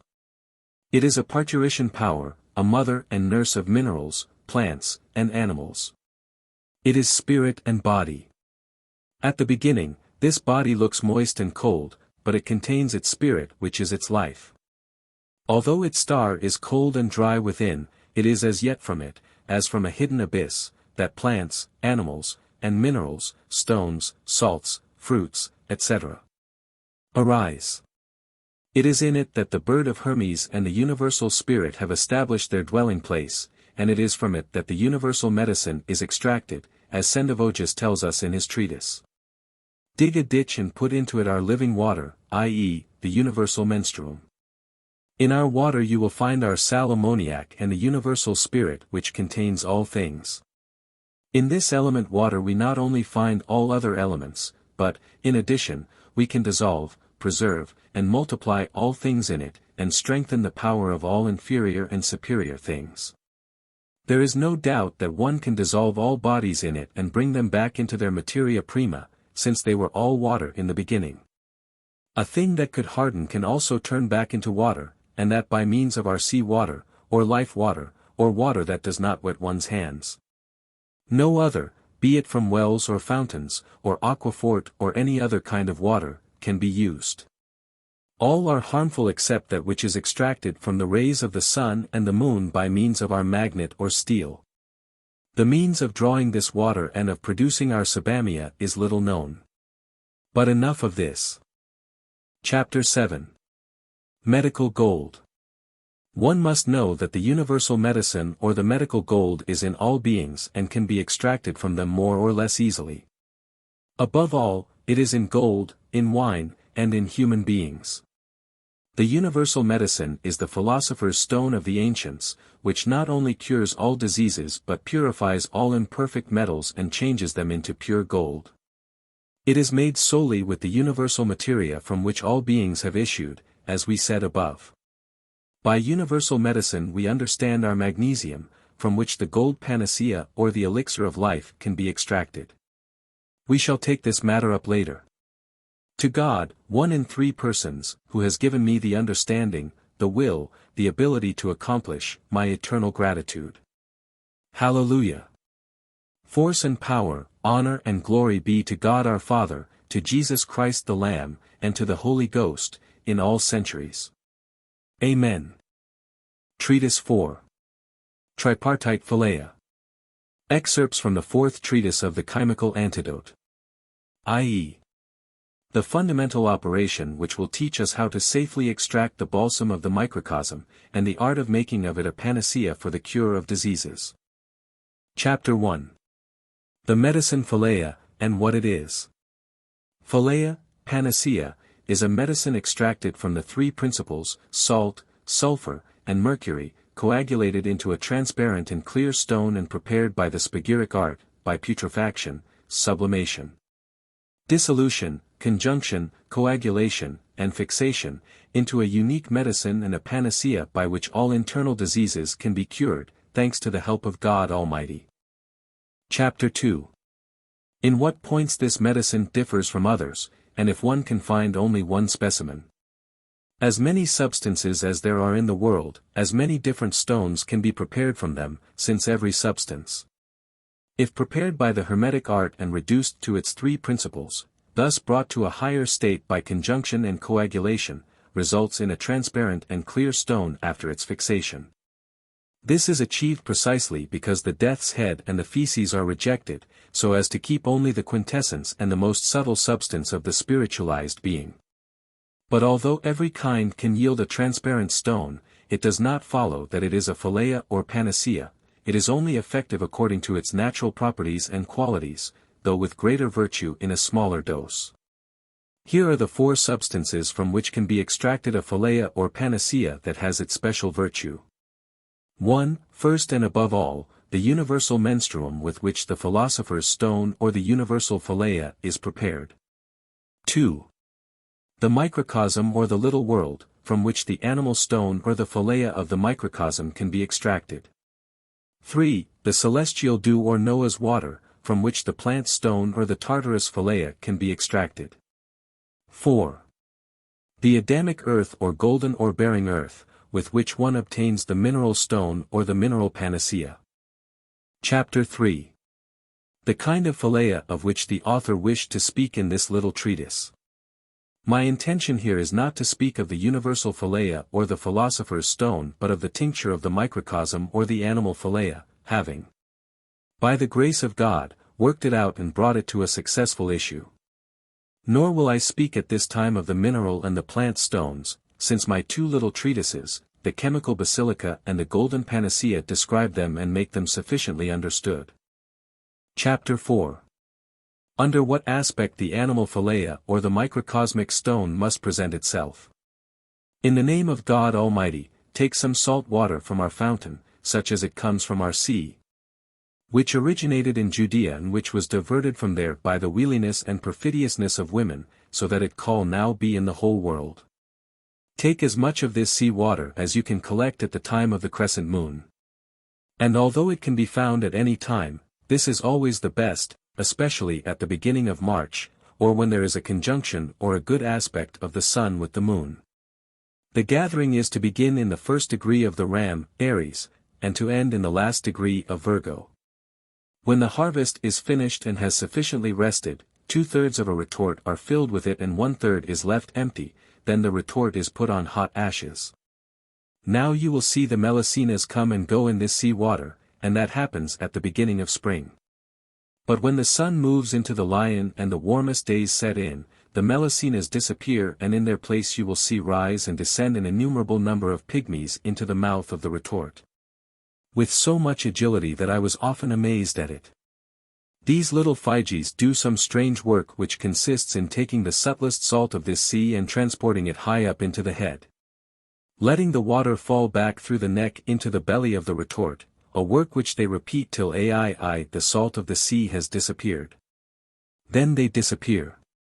This salt is the true arcanum, the subtlest spirit, and the true quintessence of the microcosm. When this quintessence is extracted and rectified with spirit of wine, it can coagulate into a blood-red stone of its own. Or if it is united with the central salt of the earth of this sea, it can gradually turn into a fixed medicine. Then it is the Phalaeus of the microcosm, the animal stone, the panacea of the little world. And believe me when I tell you that I prepared this white salt of the sea twice, that I saw its precious redness with my own eyes, and that I can go still further, with the grace of God. I could describe the preparation openly and without parables, if I were not restrained from doing so by the vision of the betrayals of this noble science, and also of the ungratefulness of the world of foxes whose tails have been cut. In addition, the time has not come, the time predicted by my master Theophrastus Paracelsus, who asserted that very long after his death these secrets would be divulged. That time will come because time brings to the light of day everything that was hidden under the snow, when God's gift was not estimated at its true value. Chapter 5. The use and dose of this panacea. It is used for all internal complaints, from 3 to 6 grains, or the weight of 6 grains of pepper, well dissolved in old wine. Then wait for the perspiration. Appendix. The triple potable gold. There are 3 kinds of potable gold. The first is called mineral, the second animal, and the third vegetable. To prepare mineral potable gold, it must be extracted solely from our Saturn, in the following manner. Take our gold, that which is cast on the highways and which is black, white, and red. You must take it as you find it, dirty with mud and soil, and draw the juice out of it, which very much resembles transparent camphor. Put it in a purification bath for 7 months, during which time it will sweat blood with fear, and conceive a daughter, a sparkling virgin, whom he will afterwards marry. But, to punish him for this heinous crime, Judge Justinian will lock him and his wife in separate prisons where the wife will give birth to a child which will be called the philosopher's son. And the work of the potable gold is finished. It will take 2 years in all from beginning to end. The animal potable gold consists of the following. Take some water from our sea, as much as you like. Boil it till you obtain a pure liquid which will change into a white dove, then into the phoenix bird. This is the result of the separation of the pure from the impure, due to a single continuous cooking, whose beginning and end you will see in 6 months. Thus will be perfected the animal stone. The third potable gold or the plant stone is extracted from 5 species, in 8 days at most. That is also why it is called the plant quintessence. The manner of preparation is the following. Take the salt of the plant Saturn, the plant sulfur, and the plant mercury, as much of each as is necessary to incorporate them. First boil the salt of Saturn in the lemon-colored plant egg, but without fire, to turn it to water, then take some quintessence of the celestial dew which you must impregnate with the soul of the female sea. Rectify it with water of our plant zoybeth till it becomes sweet and pleasant. Mix the whole distillate through our filter. Potable gold can thus be prepared in 8 days, and that is why it is called the work of 8 days. But whoever has the plant mercury and the quintessence before beginning the operation, can finish it in 3 days, and then it is called the work of 3 days. However, the quintessence of celestial dew must be gathered at its right and true time. The last potable gold is a great tonic in all diseases, although much less effective than the mineral, as it operates only according to its special virtues. It is sweeter than honey. Its color is a beautiful clear, gold yellow, and its fragrance so exquisite and pleasant that it is said that a person who tastes it might be drawn out of the kingdom of death and regain life. Therefore, dear disciple, let me recommend this secret to you, which I have been able to bring to light by much work, at great pains and costs. Not only because it can be quickly accomplished but also because it will enable you to comfort a large number of patients. And especially do not forget that it is an arcanum which must be painstakingly hidden from the unworthy and the profaners. Treatise 6. The Golden Panacea. Excerpts from the 6th treatise of the Chemical Antidote. Brief but philosophically thorough description of potable gold. With a warning, instruction and proofs that the true potable philosophical gold can by no means be extracted from gold, and that all recipes must be considered false, useless, and without effect. To the studious and kindly reader. When the philosophers had understood that a special tonic for the heart and the vital faculties is hidden and like buried in gold, they thought that with God's help there was no more powerful medicament than gold for curing diseases. But they were not at all convinced that gold would be effective in its corporeal form, even if it were subtly mixed with alcohol or reduced to the finest powder. And what could they extract from gold? Its spirit. But that was too strongly bound to the body of man that human heat could separate it from it. It is therefore not surprising that metallic gold was in vain administered to the sick, and, without denying the actual properties of the metal, it would have been necessary, as Avicenna said, to rid it of its gross matter, so as to enable it to exercise its influence without hindrance. Theophrastus teaches us that no metallic medicament can be assimilated by the human body before the metal has been brought back to its essence and made spiritual and potable. As regards the other medicaments drawn from metals, the best after potable gold, I have intentionally dealt with them in a more summary way, and I have indicated them at the end for the use and good of my fellow man. Thus is warned the studious and kind reader whom I recommend to the protection and mercy of God. Chapter 1. As the adepts of the philosophy will recognize, there are several kinds of gold in the creations of nature. The first, astral. The second, mineral. The third, metallic. The fourth, elementary. Astral is that gold called which still rests in its origin and by this very fact is imperfect. Frater Basilius Valentinus calls it the star of the sun, because the stars still have their prime influence and action in it. Theophrastus Paracelsus calls it electrum immaturum, and also first composition of the sun, just because nature has effected her first mixtures in it. One could also rightly call it immature gold. Aureum Velus calls it first being of the sun. In his booklet of the first beings, Theophrastus indicates how it can be obtained, and in his Archidoxes he gives us clearly to understand where it can be found and how it must be prepared and used. Other philosophers also call it black lead or lead ore, not only on account of its heaviness but because in the beginning nature formed a mass of lead, conceived through the union of sun and moon. Mineral gold is that which is still hidden in the ore-bearing earth of the mountains before it is melted and separated of its gangue under the form of simple metal. Metallic gold is that which can be separated from its gangue by the great force of fire, it is the simple metal. Elementary gold is that which forms the very being of beings. It is not gold itself, but gold can be extracted from it by the spagyric art, just as from Mars and Venus and the metals, such as antimony, vitriol, etc. According to Basilius Valentinus and other philosophers, the sulfur of the sun is in these latter but cannot be extracted unless the sealed doors of their 4 elements are open to allow the salt, the sulfur, and the mercury to come out separated, which a true chemist, experienced in the secrets of the art, will easily achieve. Sometimes the name of gold is also given to certain medicaments: golden egg, diaphoretic gold, gold water, gold pills, although little or no gold at all goes into the compound. They are only called thus because of the power of their operation and their wonderful influence. It is not said which of these 4 kinds of gold must be used for the preparation of the potable gold of physicians. One must therefore know in the first place which substance and which form one has to choose to make it medicinal and drinkable.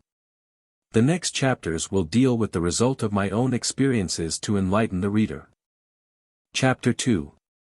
I indicated previously with what pains, what cares and expense of money and time I succeeded little by little in learning everything concerning chemistry, the mines, and the metals. And how I thoroughly studied the branches of this science in the course of long years, both on the theoretical and the practical side, and how I assimilated everything a true chemist must know. Of all the books I have studied, those of Frater Basilius Valentinus have taught me most correctly about the spiritual materia which gives birth to gold in the beginning, and from which potable gold can be drawn more easily and logically than from gold that has reached its perfect state. That is why I recommend his books to serious and sincere students. Chapter 3. Thus it is asserted and proven by all the experiments of the philosophers that it is impossible to obtain the true potable gold from perfect gold, unless it be prepared by the spagyric art, as Theophrastus says. Chapter 4. If, therefore, you wish to draw a potable medicament from perfect gold, it is indispensable that it be previously dissolved into a very subtle lime, but this operation must not be made with any aquaforte or corrosive, as it would afterwards be impossible to adulterate the gold and revitalize it. This done, the gold must be dissolved, gently, and the pure must carefully be separated from the impure, so as to bring it to the greatest translucence without any corrosive. Chapter 5. The dissolution of gold is considered the greatest secret by the philosophers. It is the greatest arcanum of the spagyric art, and reading hermetic books can by itself not teach it without manual work and personal experience, and also the relationship with a faithful friend. Accordingly, it is quite important to know of what true and imperishable menstruum it must be prepared. Here a real service could be rendered to the artist by putting him on the right path that leads to the entrance of the treasure of nature, but the world's ingratitude keeps me back. A philosopher's strictest and first obligation is not to divulge this secret, to prevent it from falling into the hands of the unworthy and godless. It would also be unfair of me to display what I have acquired at so much pain and expense, and to put it within the reach of the lazy. Even the true candidate and true son of the art, who studiously and respectfully scrutinizes these mysteries, will find notable and precise instructions in only very few authors. Chapter 6. Since it is established by experience that this dissolution cannot be made with any corrosive water, another must be found that is neither corrosive nor destructive but has so much affection and affinity that it can unite with the gold to extract from it the pure and leave the impure at the bottom of the vessel. This can only be achieved by wine and man. At which we must stop. Chapter 7. There is a good reason why this potable gold is called vegetable, animal, or mineral, because it cannot be prepared without these qualities. The philosophers claim that it cannot be made without wine. But I am truthfully telling you that our air is better than the spirit of wine, because it is precisely what Raymond Lully calls his celestial water, which must be extracted in 2 ways, from the macrocosm and from the microcosm. Because everything that is in the great world is also in the little world and has the same nature, shape, effect, and result, the same smell and taste. Except that one is easier to obtain than the other. O our subject, daily exposed to the eyes of the multitude, and yet unknown. O our air, without which nobody can live. O our sal ammoniac. O our vegetable salt. O our mercury, without which nothing can be born in the whole world. O our little bird which rises from our sea. O our congealed spirit, visible and invisible, fixed and volatile, water that does not wet the hands, water of our sea and water of life, of which Isaac the Hollander speaks thus. No, zero my son, that mercury is the first being of everything. For before time was, there was water, but it was dry and dusty water, nevertheless spiritual and volatile, and whoever does not know this salt, will never obtain anything in the art, and this is our volatile sulfur. My dear, faithful and sincere artists, I have revealed to you the truth in a few words out of pure sympathy and at one stretch. If you study this little treatise carefully, you will find much more in it than in many big books. Do not be misled by so many different terms and explanations, as everything comes to the same, and the true menstruum has been revealed to you in the clearest terms.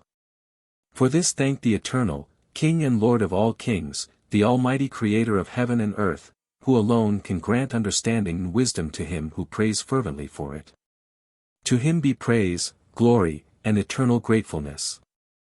And do not take offense at the naivete of my words in this little treatise, for I am neither glib of the tongue nor an orator, nor a learned doctor of discussion. I have not embroidered my instructions with garlands and idle words which are not doing anything either for the work or for man's health, for truth is simple and requires no adornments, simplicity is the seal of truth. And if you do not discover the kernel and center of my potable gold, do not seek further, because I have already said too much. This gold and first being is much more perfect than that drawn from a metal.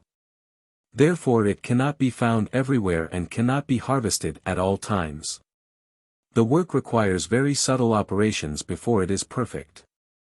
Chapter 8. In conclusion, I will once again repeat to the attentive and kind reader that the potable gold of which I am speaking in this little treatise is not that which is mentioned in the great works and which is used in the transmutation of metals. As far as the tincture of the sun is concerned, which has a transparent and subtle color, it is extracted from a tartarized spirit of wine. The dose is 3 to 6 drops at most in good old wine, for any illness whatever, recent or old. It unites with the balsam of nature and strengthens it so much that it expels and extinguishes, with the help and grace of the Almighty, all diseases, pains, and disorders of the body. Treatise 7. The Bird of Hermes. Excerpts from the 7th Treatise on the Chemical Antidote. First Part. Mercury. The origin of our medicine and its generation. All wisdom and all precious gifts come from God. Therefore, whoever would like to obtain our medicine without the permission of the All-High, will remain far from it. But the man who is a child and friend of God will continue the work of nature. Nature produces and creates according to the highest art, whoever would not follow and imitate her would fly without wings. In the very first place, the Sovereign Majesty has created the 4 elements to which the whole of nature is subject.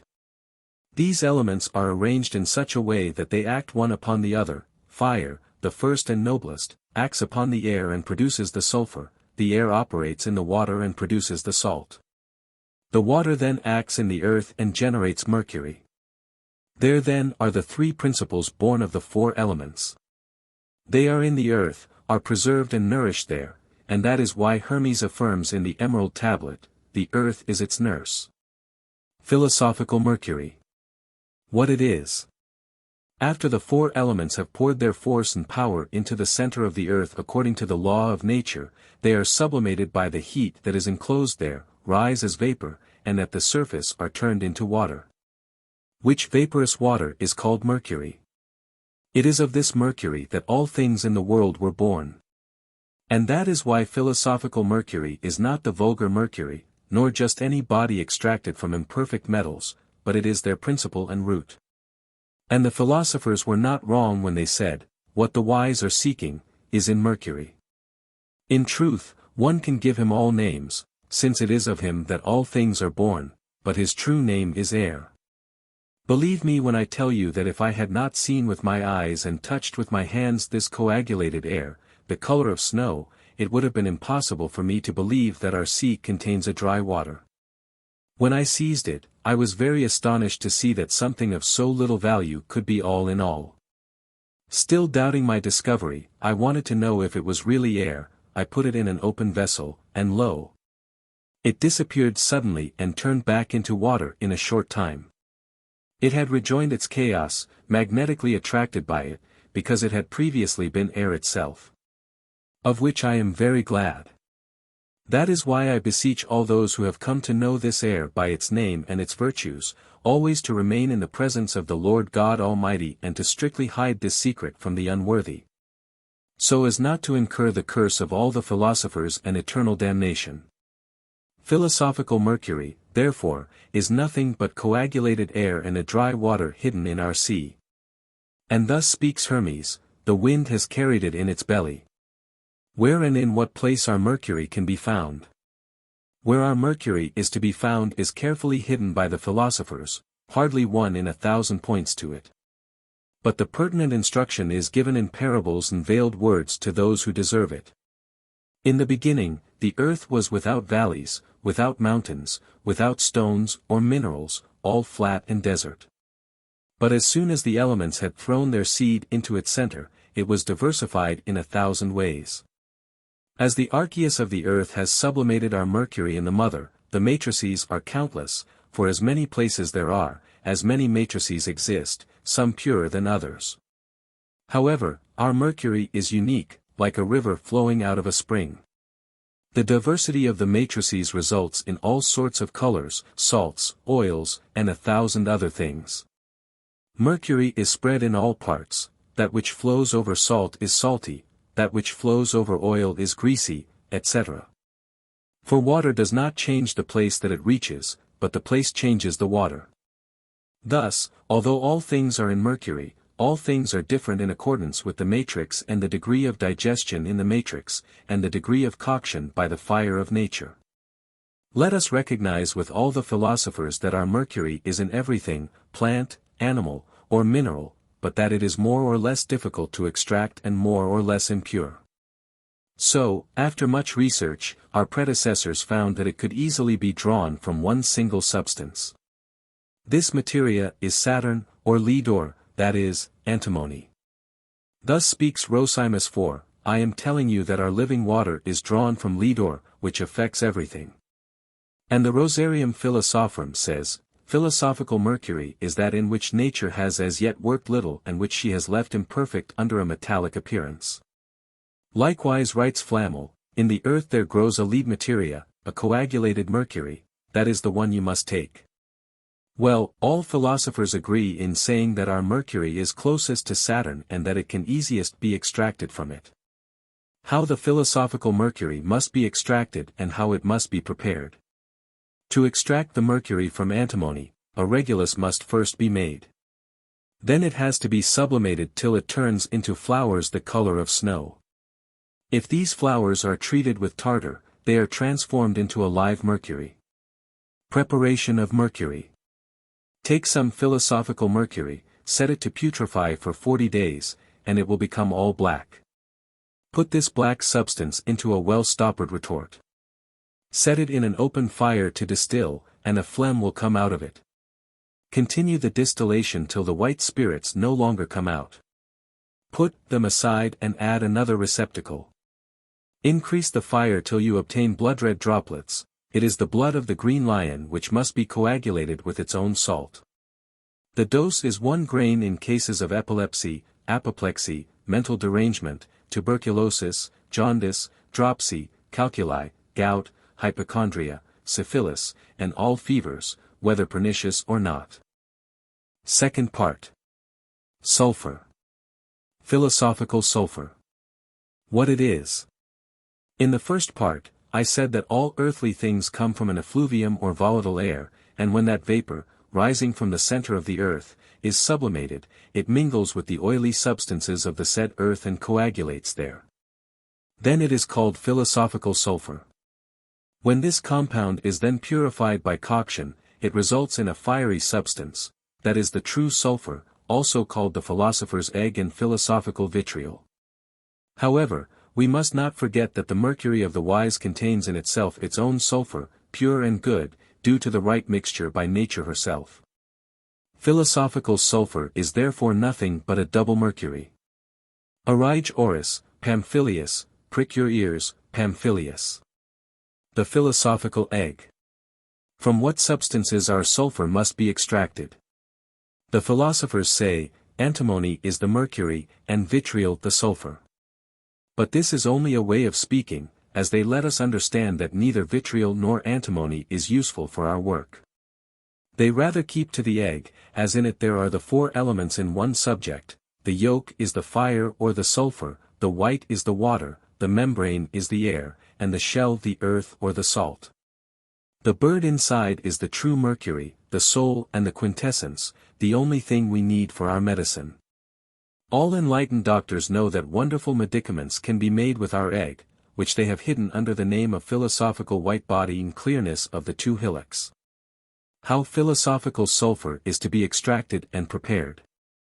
Take 6 pounds of quite fresh philosophical egg.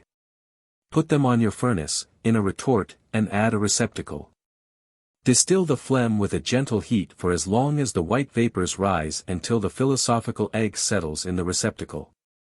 Now increase the fire and continue till you see the volatile gold fall in red drops. It is your philosophical sulfur and your potable gold, which cures all diseases and renews the whole body. To someone broken by age it will restore the strength of youth and its vitality, as if he were again 25 years old. Third part. Salt. Philosophical salt. What it is. We have learned from the Holy Scriptures that God created the whole world out of nothing. Man alone was made out of a bit of earth, and this earth contained all the rest of creation. That is why our Lord Jesus Christ says, "You are the salt of the earth."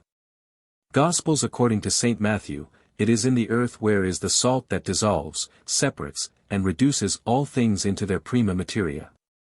We can see it by the grain of wheat which cannot increase and attain a new birth unless it be thrown into the field where it is resolved by the corrosive or salt of the earth.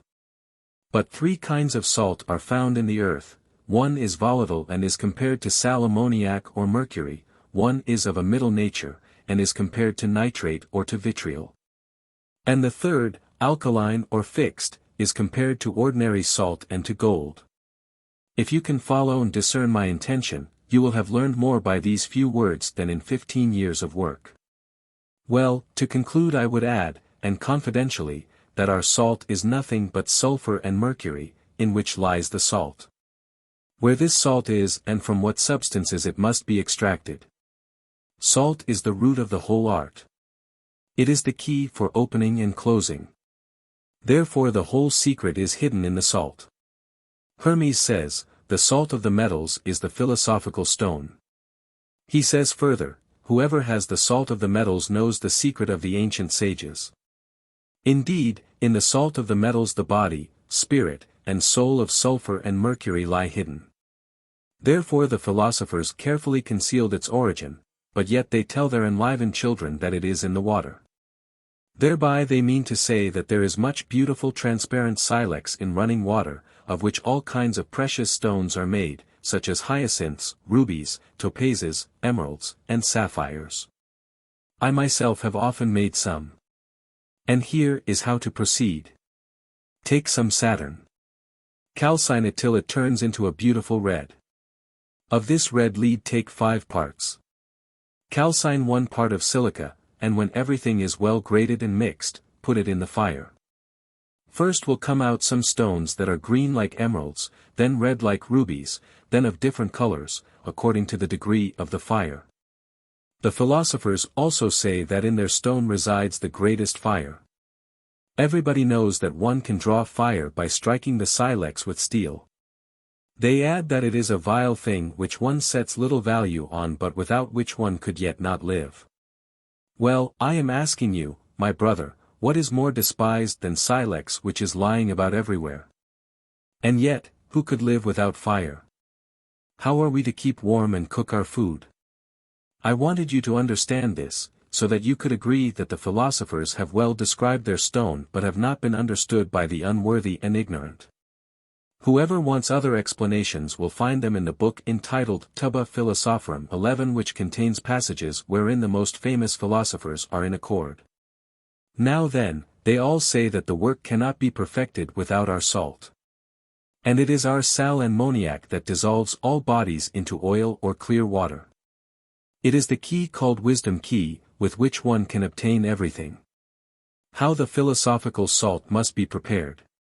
Our work is called a woman's work and child's play, because it suffices to clean, wash, purify, dissolve, and cook. Then the salts become clean and pure. The sublimation must be repeated, solviti coagula, till they become completely crystalline. After this, take as much of our stone as you like, put it in a well-luted retort and distill by degrees. A volatile salt will rise with the spirit in the vapor, which will adhere to the neck. Remove it, then increase the fire till you get a blood-red oil, which is our ethereal gold, the philosophical gold, still bad-smelling and poisonous. Continue this distillation for another 48 hours. Then it will be perfect, and you can withdraw it and preserve it well, so that nothing gets lost. Now take the feces at the bottom of the retort and calcine them with an open fire to reduce them to ashes. Then proceed with hot distilled rain water to extract the salt till there is no more trace of it. When the water is filtered and evaporated, you will find the fixed salt. It must be purified, filtered, dissolved, and coagulated till you have obtained pure and crystalline salts. When you have rectified this volatile salt and the oil previously obtained, you will have the three principles of one and the same subject. Thus, our sal ammoniac is our mercury or spirit, our gold is our sulfur or soul. And our earth is our salt or body, which is called elixir of life in other chapters, and which must be conjoined and fixed till one has obtained a stone the color of a brown-red ruby and the color of the phial in which it was melted. This stone consumes all diseases of whatever name, like a devouring fire. Its dose is quite small, and its effect quite big. It is sovereign for cancer, lepra, dropsy, gout, calculi, venereal disease, all fevers and infections, for impotence, sterility of men and women. In short, it repairs every damage within and without, as we have already indicated elsewhere. Conclusion of the whole treatise. There is only one stone, which is called magnesium, and one materia only, which is the prima materia of all metals, and only one preparation by means of one fire and one furnace, which we call athanor. The only preparation is solution and coagulation, and our materia is truly Catholic and universal before its fermentation, but afterwards it is specific. Therefore, dear brother, do not be misled by the deceptive indications of 3 regimen and 3 species, if you understand nature. There is only one single thing, one single root, one single essence, to which nothing is added but from which the superfluous is removed. It is one in 3. I have described but one thing only, and I have done it in this way for 3 reasons. 1. I wish to instruct the sincere student and show him my goodwill. Excluded are the traders and the perfidious, the misochemists, the shrewd who hear the grass grow and fancy they know everything. 2. I have put down, for the former only, the principles of the work, to be studied long and conscientiously. As far as the ignorant and the lazy, the cobblers, tailors, coopers, and other coarse craftsmen who would like to understand it, are concerned, they will stand before it like donkeys before a lyre. 3. Finally, if I have written in a succinct and sometimes ambiguous manner, it is because I hate long chit-chat, but also to oblige the sincere reader to consult all the more the works of the old philosophers and to work like them. Therefore those must be excluded who do not like to lend a hand in the work and handle the coal themselves, expecting others to chew the food in their mouths for them. For God gives his goods to the hard-working. Finally, I have only written for the student who is God-fearing, pious, diligent, and humble of heart, who, aside from what I am teaching him, turns to God alone to obtain this medicine. This also excludes, of course, the gamblers, drunkards, the playboys and loafers, the profane and the godless, in short, all those who bury themselves willingly in the mire of sin. Are you then a pious and just investigator of nature, a continuator of the enlightened philosophers? Then you will detect in my teaching that neither antimony, nor the egg, nor silex is used in our work. I have used terms of comparison, all substances being specific and issuing from our unique, Catholic and universal mercury. I implore God omnipotent and omniscient, who probes the heart and the kidneys, to eliminate the traitors and the godless, to strike them with blindness, so that it is under their eyes but they do not see it, that they hear and do not understand. And if they begin, that they may not be able to finish. But may he give to the just, with gracious condescendence, the wisdom and understanding, the grace and blessing which this work requires, so that they may use it for the greater praise and glory of his holy name. Amen. Treatise 8. The Song of Songs of Solomon. Excerpts from the 8th treatise of the Chymical Antidote. Concerning the author of the Song of Songs, there has been agreement since ever, it was the very wise King Solomon. But disagreement exists on the subject itself. Those versed in the study of religious matters hold varied opinions. The rabbis of the Hebrews consider it an epithalamium in honor of the wedding of Solomon with the daughter of Pharaoh Vaphris, king of Egypt and famous conqueror of Hazor, Megadon, and Gazara. The Talmudists see in it the union of God with the synagogue. The Roman Catholics see in it Jesus Christ and the Virgin Mary, the Germans, the magnificent peace that flourished at the time of Solomon. The French, Jesus Christ and the Church, his bride. Others see in it the august betrothals called to mind by the great apostle of the Gentiles, FV 32. There, bride and bridegroom hold discourse, the friends of the two congratulate them. Finally, those who have human wisdom and knowledge see in it a song in praise of the blessed stone of the wise. Indeed, there they say is admirably and royally described the transformation of the dense into the subtle, of the dark into the clear, of the moist into the dry, of the volatile into the fixed. Matter and form, come from God by means of nature, ch. I. 5 and 6. The subject, 8. The lily of the art, ch. 2, 1, preparation and separation of the pure from the impure. The regulation of the fire, ch. 2, 7, and ch. 4, 16. Definition of the vessel, ch. 2, 9, and chv. 4. The seal of Hermes, ch. 4, 12. Putrefaction, ch. 1. Sublimation and distillation, ch. 6. Coagulation and the appearance of the colors, chv. 9, 10, 12, 13, 14. Fixation, ch. 2, 12, and ch. 8, 4.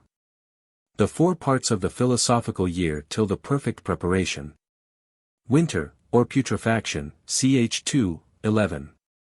Spring, or the appearance of the colors. ch. 2, 12. Summer, or citronidas, the yellowing, ch. 2, 13. Fall, or the rubedo, the reddening, ch. 2, 13. The time to use, ch. 8, 4. Multiplication, ch. 6, 7. Augmentation and use, ch. 8, 8. Explanation of the subject. In the world there is only one thing which, according to the philosophers, contains in itself the white and the red, one called male, the other female. No animal, plant, or mineral can claim this. It has the active and passive force, one dead and one live substance. Ignorant persons consider it quite lowly. It contains the 4 elements. It can be found everywhere, and everyone possesses it in general. It is bought at a low price. It is considered a solid. It is a thing that the earth produces and which descends from heaven, and which is called our eagle, our magnesium, our green lion, and our egg. The preparation. Its preparation consists solely in cooking it on fire. First slowly, then moderately toward the middle, strong in the end. It ascends of its own, becomes black, descends and becomes white, grows and decreases, becomes pale and becomes red, is born and dies, comes to life again, then lives eternally. Summary. Seek the center of the universe. When you have found it, purify it. When you have purified it, dissolve it. When you have dissolved it, boil it. When it is ripe, fix it. When it is fixed, let it ferment. And thus you will have the great medicine. Thanks be to God. The spirit of the philosophers takes hold of a certain terrestrial body hidden in the center of the center, which will be set in motion by the divine power, if you know how to be silent. And which will then receive the generic influence of the sun and the moon. For just as man, who is created of earth, does not generate a man of the earth but of himself, and yet takes his food and growth from the earth. Likewise you can generate gold and silver, but they must first be nourished with their original substance, which is this pure materia of which the earth is the nurse and which I shall call by its real name, Solab Super.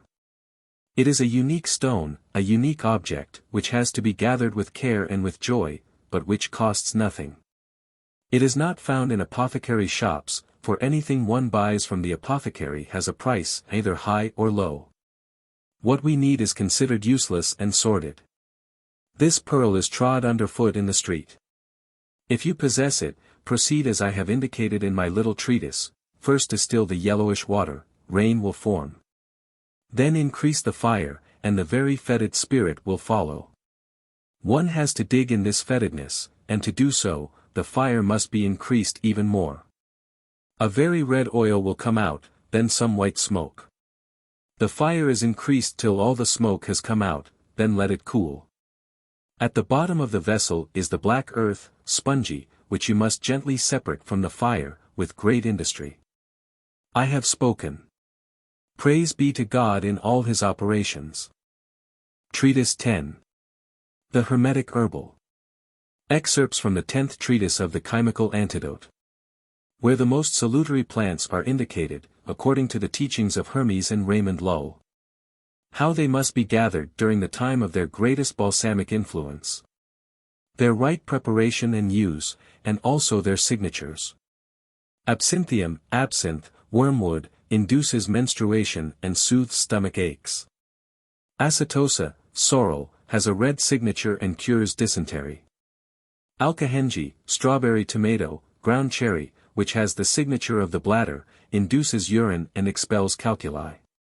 Angelica, has the signature of the veins and removes in fact the poison from the vessels. Anisum, anise, has the signature of Gemini and cures the disorders of the shoulder. Anserina, mouse-ear checkweed, has the signature of Libra and cures dysentery, because Libra rules the small intestine. Anthos, rosemary, has small thick and fat leaves which recall to mind the thick and fat organs of the liver and the spleen. It is a good remedy for obstructions of these two organs. Aquilegia, columbine, has the signature of the eyes, therefore it cures eye troubles. Aristolochia, birthwort, has the signature of the female organ. Therefore it cures all illnesses of that organ. Artemisia, cures hemorrhages, soothes the cramps of menstruation, and induces menstruation. Asparagus, shows us that it is good for the kidneys and for hurt lips. Baldriana, valerian, has the signature of Aries and cures headaches and aches of the throat, because Aries rules the gullet. Botanica, betony, shows by its signature that it is good for the swelling and puffiness of the body. Borrego, borage, tells us by its blue five-pointed flower that it is good for the five senses, for strengthening them, and for dispelling depression. Bryonia, bryony, has the signature of the lungs and drives all inflammation away from them. Calamus aromaticus, sweet calamus, has the signature of the intestines and cures them of every inflammation. Cardaica, motherwort, whose seed resembles a human heart, stills the palpitations of the heart. Carduus mariae, milk thistle, and Carduus benedictus, knapweed, whose leaves have long needles and whose seed forms a heart, are good for shooting pains of the heart, and for all insect bites. Centaureum, centauri, its signature shows that it is good for measles and every eruptive fever. Chamomilla, chamomile, has the signature of the navel, therefore it is good for soothing the ills of the abdomen and runnings of the navel. Cheladonia, celandine, has the signature of the gall. It stops the fever of the bilious and cures jaundice by causing perspiration. Cicorium, chicory, if it is dried in an oven when the sun is in Leo, it is full of blood-red droplets. Nature wants to tell us that it is the best remedy for all losses of blood. Crocus, saffron, has the signature of jaundice and cures this illness. Cyanus, the bluet, has the signature of the apple of the eye and cures all eye inflammations. Endivia, endive, is signed by Jupiter and will be very useful for all liver diseases. Inula, has the signature of the chest, it cures all old illnesses of the bronchi and cough. Eryngium, the hundred-headed thistle. Its root resembles the male organ, therefore it is a good sex stimulant. Essula, euphorbia, spurge, has the signature of Mars, it cures all diseases of the bile. Faba, beans, having the form of a kidney, they dispel all kidney pains. Phenum Graecum, fenugreek, has the signature of Gemini and cures all illnesses of the hands and feet, which are ruled by this sign. Flo cuculi, ragged robin, cuckoo flower, wood sorrel, which has red spots, is used for red spots of children. Fragaria, strawberry, has the signature of the sand in the bladder, and it cures calculi and gout. Fumaria, fumitory, is used for children's red spots, and causes perspiration. Gallus, galium, has the signature of the neck and cures goiters and swellings of the neck. Hedera terrestris, ground ivy, whose fruits are small round balls. It cures goiters. Hieracium, mouse ear, has the signature of the small tubule through which the urine flows, therefore it is used to produce and eliminate urine and to prevent strangury. Helleborus niger, Christmas rose, has the signature of worms, and expels them forcefully from bodies and wounds. Hepatica, liverwort, restores the liver. Herba cancri, null, croton, cancer herb. The little buttons resemble crab's claws, it is good for gangrene and all cancerous diseases. Hypericum, St. John 1's wort. Through maceration it turns into a blood-like liquid. Nature gives us to understand that it is a good remedy for hemorrhages and for moderating women's periods. Hyssopus, hyssop, has the signature of Mercury, and is used for all mercurial disorders or diseases of the lungs. Imperatoria, masterwort, has the signature of the hair and makes it grow very long, likewise the beard. Juniper, has the signature of Sagittarius, and cures lumbago, as Sagittarius rules the hips and the thighs. Lactuca, lettuce, has the signature of Virgo, and cures all disorders of the abdomen and the intestine. Lentils, have the signature of freckles, therefore the water of lentils rids the face of them. Lilium, the white lily, has the signature of the moon, and is good for all diseases of the moon of the microcosm, that is, for the head. Lilium convallium, lily of the valley, has the signature of a small notched head like a saw. We are thereby advised that its little flowers cure migraines and shooting pains in the head. Marjoram, drawn like a head, shows us that it is good for head colds and all discharges from the head. Melissa, balm, has the signature of the womb, therefore it is sovereign for inflammations of this organ. Mentha, mint, soothes the cramps of women's periods. Millefolium, milfoil, yarrow, has the signature of lepra, and purifies the blood. Morsus diaboli, devil's bit scabious, has the signature of the apothegm, it will be good for all abscesses. Murusculus, myosotis, forget-me-not, has the signature of the ear, and cures all the disorders that afflict it. Oregano, its leaves are pierced by small holes like the pores of the skin. Which proves to us that these leaves are good for producing perspiration. Peony, has the signature of the head, and is used against epilepsy, its signature indicates also that it is good for gout. Palma Christi, castor oil plant, has the signature of swollen hands, and cures the swelling of the extremities. Perfoliate, has the signature of the intestines, and cures hemorrhoids. Persicaria, water pepper. On its leaves it has red spots like blood to show us that they are good for all wounds and losses of blood, also cures dropsy. Plantago, plantain, having the signature of the veins, cures swollen or hurt veins. Polypodium, polypody, whose root has knots, is used for all knots and tophi of the body. Primula veris, primula, its color indicates that it is a remedy for jaundice of the brain and the eyes. Prunus sylvestris, wild plum. Its tips cure all shooting pains in the abdomen. Pulmonaria, lungwort, heals the lungs. Rhubarbarum, rhubarb, has the signature of the liver, that is why it purges and relieves congestion in it. Rosa, rose. Before it blooms, the bud resembles the head of a man, which indicates that it is useful for all headaches. Rose solis, sundew, has the signature of the sun. It is sovereign for the sun of the microcosm, that is, for heart diseases. Ruta, rue. Its little buds, which look like warts, cure warts. Salvia, sage, has the signature of the tongue, cures ranula under the tongue, and restores speech to those who have lost it. Sanicula, sanicle, has the signature of Capricorn, and is good for podagra, because Capricorn rules the knees. Satyrium, orchis or wild orchid, its sign shows that it is good for impotence. Sabina, savon, has the signature of Scorpio, and is used for one's private hygiene, because Scorpio rules the genitals. Scabiosa, scabious, has the signature of Saturn of the microcosm, it is good for the spleen. Scalopendrium, heart's tongue, has the signature of the spleen, and is used for obstructions of that organ. Scrophularea, scrofulary, brownwort, has many knots, therefore it cures all lumps and tumors of the body. Sempervivum, houseleek, stops palpitations. Senecio, groundsel, has the sign of scurf, and heals it as well as scabies. Sideritis, ironwort, vervain, has the signatures of snakes on all its leaves, and is used for all animal venoms. Sigillum salomonis, Solomon's seal, whose small black berries have the signature of smallpox, is good for that disease.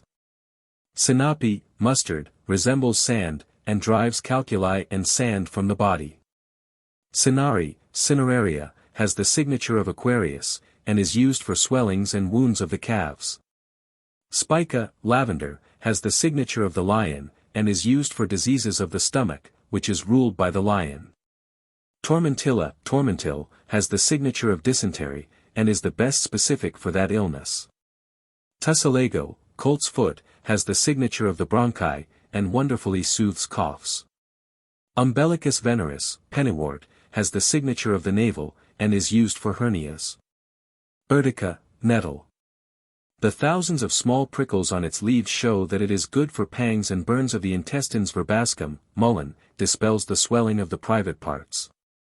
Vermicularis, white stonecrop. Its small leaves hang one next to the other like teeth, therefore they are used to soothe toothaches. Veronica, speedwell, has the signature of Aries, and cures all illnesses of the head, because Aries rules the brain. Viola, violets, have the signature of Venus, they are used for all venereal diseases and for those of the kidneys. Viscum, mistletoe, has the signature of venereal disease, and cures it through perspiration. Those then are the plants which are most useful and invigorating, according to experience. It is not necessary to have a large amount of them. Those which meet the requirements of the body and which have been proven, are sufficient. Key to the little hermetic herbery. At what time of the year must plants, roots, and seeds be gathered? One has to know that each month brings its plants. But most of them come in the spring but also in May, June, July, and must be gathered when they are most succulent and in full bloom. 1. Plants that come out in February, that is, at the February new moon, must be gathered when the sun enters Pisces. 2. Those that appear in March, when the sun enters Aries. 3. Those of April, when the sun enters Taurus. 4. The May plants, when the sun enters Gemini. 5. The June plants, when the sun enters Cancer. 6. Those of July, when the sun enters Leo.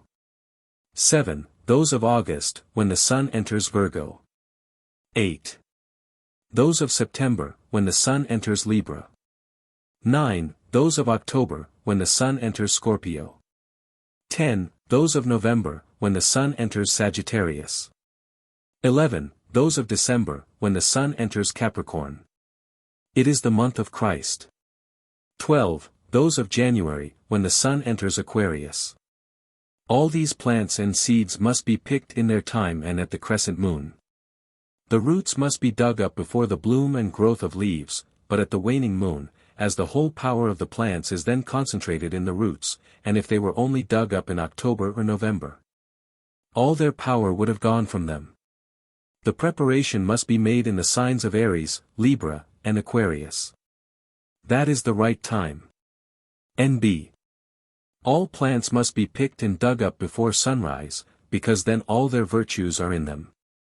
But as soon as the sun comes out, they begin to work, and during the day and at sunset they have lost much of their efficacy and are weak and exhausted. Some plants and roots that have special qualities for specific diseases. 1. Definium and St. John's wort, gathered in an air sign, dried in the shade and hung up in garlands in a room, strengthen the sight. 2.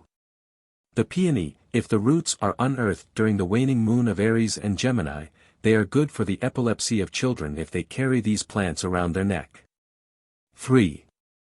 The Christmas rose, gathered during the waning moon in the sign of the lion, Aries, or Sagittarius, cures dropsy. 4. A valerian, gathered at the conjunction of sun and moon, is an antidote and cures the plague. 5. Melissa, balm, gathered during the waning moon in Aries Leo, or Sagittarius, cures heart disease. 6. Fumitory must be gathered during a conjunction of Venus with Jupiter in the lion. It is useful for lepra and all infectious diseases. 7. Hedge hyssop, gathered when the moon is in conjunction with Saturn and Capricorn, is good for all fevers. 8. Wheat grass, gathered when the moon is in conjunction with Venus in Libra, cures calculi and gravel. 9.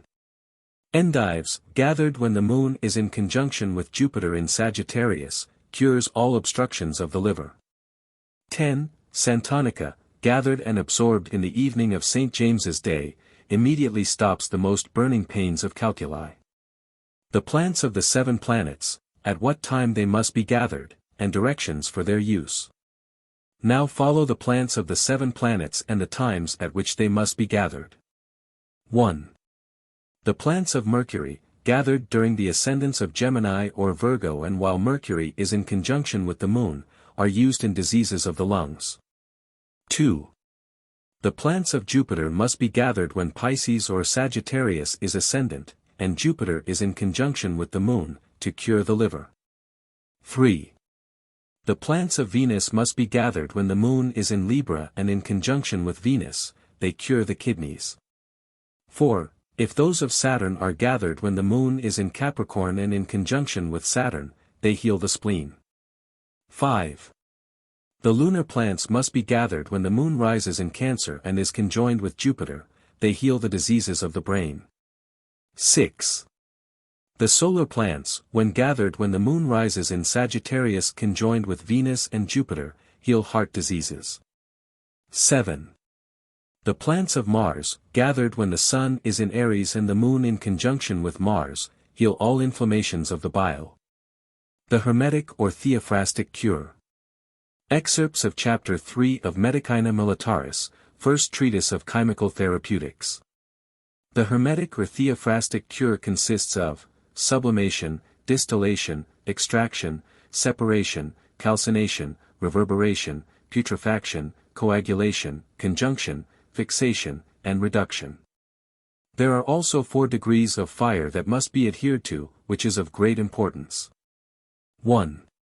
Sublimation consists in removing the subtlest and tenderest of a substance, the purest, the most spiritual and volatile, by separating it from the impure and fixed corporeal.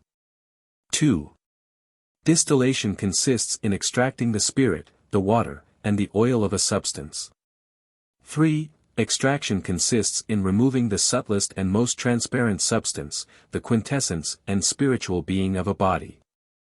Then the tincture of the microcosm, its color and active power are drawn. And that is the tincture of the microcosm of which I spoke above. 4. Separation consists in separating, by the spagyric art, a substance into its three principles. A special salt, a special sulfur, and a special mercury, and one isolated from the other. 5. Calcination reduces a substance to the state of lime or subtle ash by coction. The salt is extracted from it, then afterwards, the raven's head is rejected as useless. 6. Reverberation reduces into an impalpable powder by coction on a very small fire. 7. Putrefaction consists in letting a matter rot till it opens and releases the four elements hidden in everything, fire, air, water, and earth, which are obtained separately. 8. Coagulation turns the three principles or liquid sap into a mass and expels all moisture from them. 9. Conjunction consists in putting together again the four elements, when the two, or three, or four become one again. 10. Fixation occurs when a destroyed or reverberated earth changes into a body again and hardens, turned back into a transparent stone like my mineral stone of which I spoke to you earlier. Those are the works which a true chemist must know, not only in theory and by philosophical speculation but also in practice, in order to become an excellent and experienced practitioner.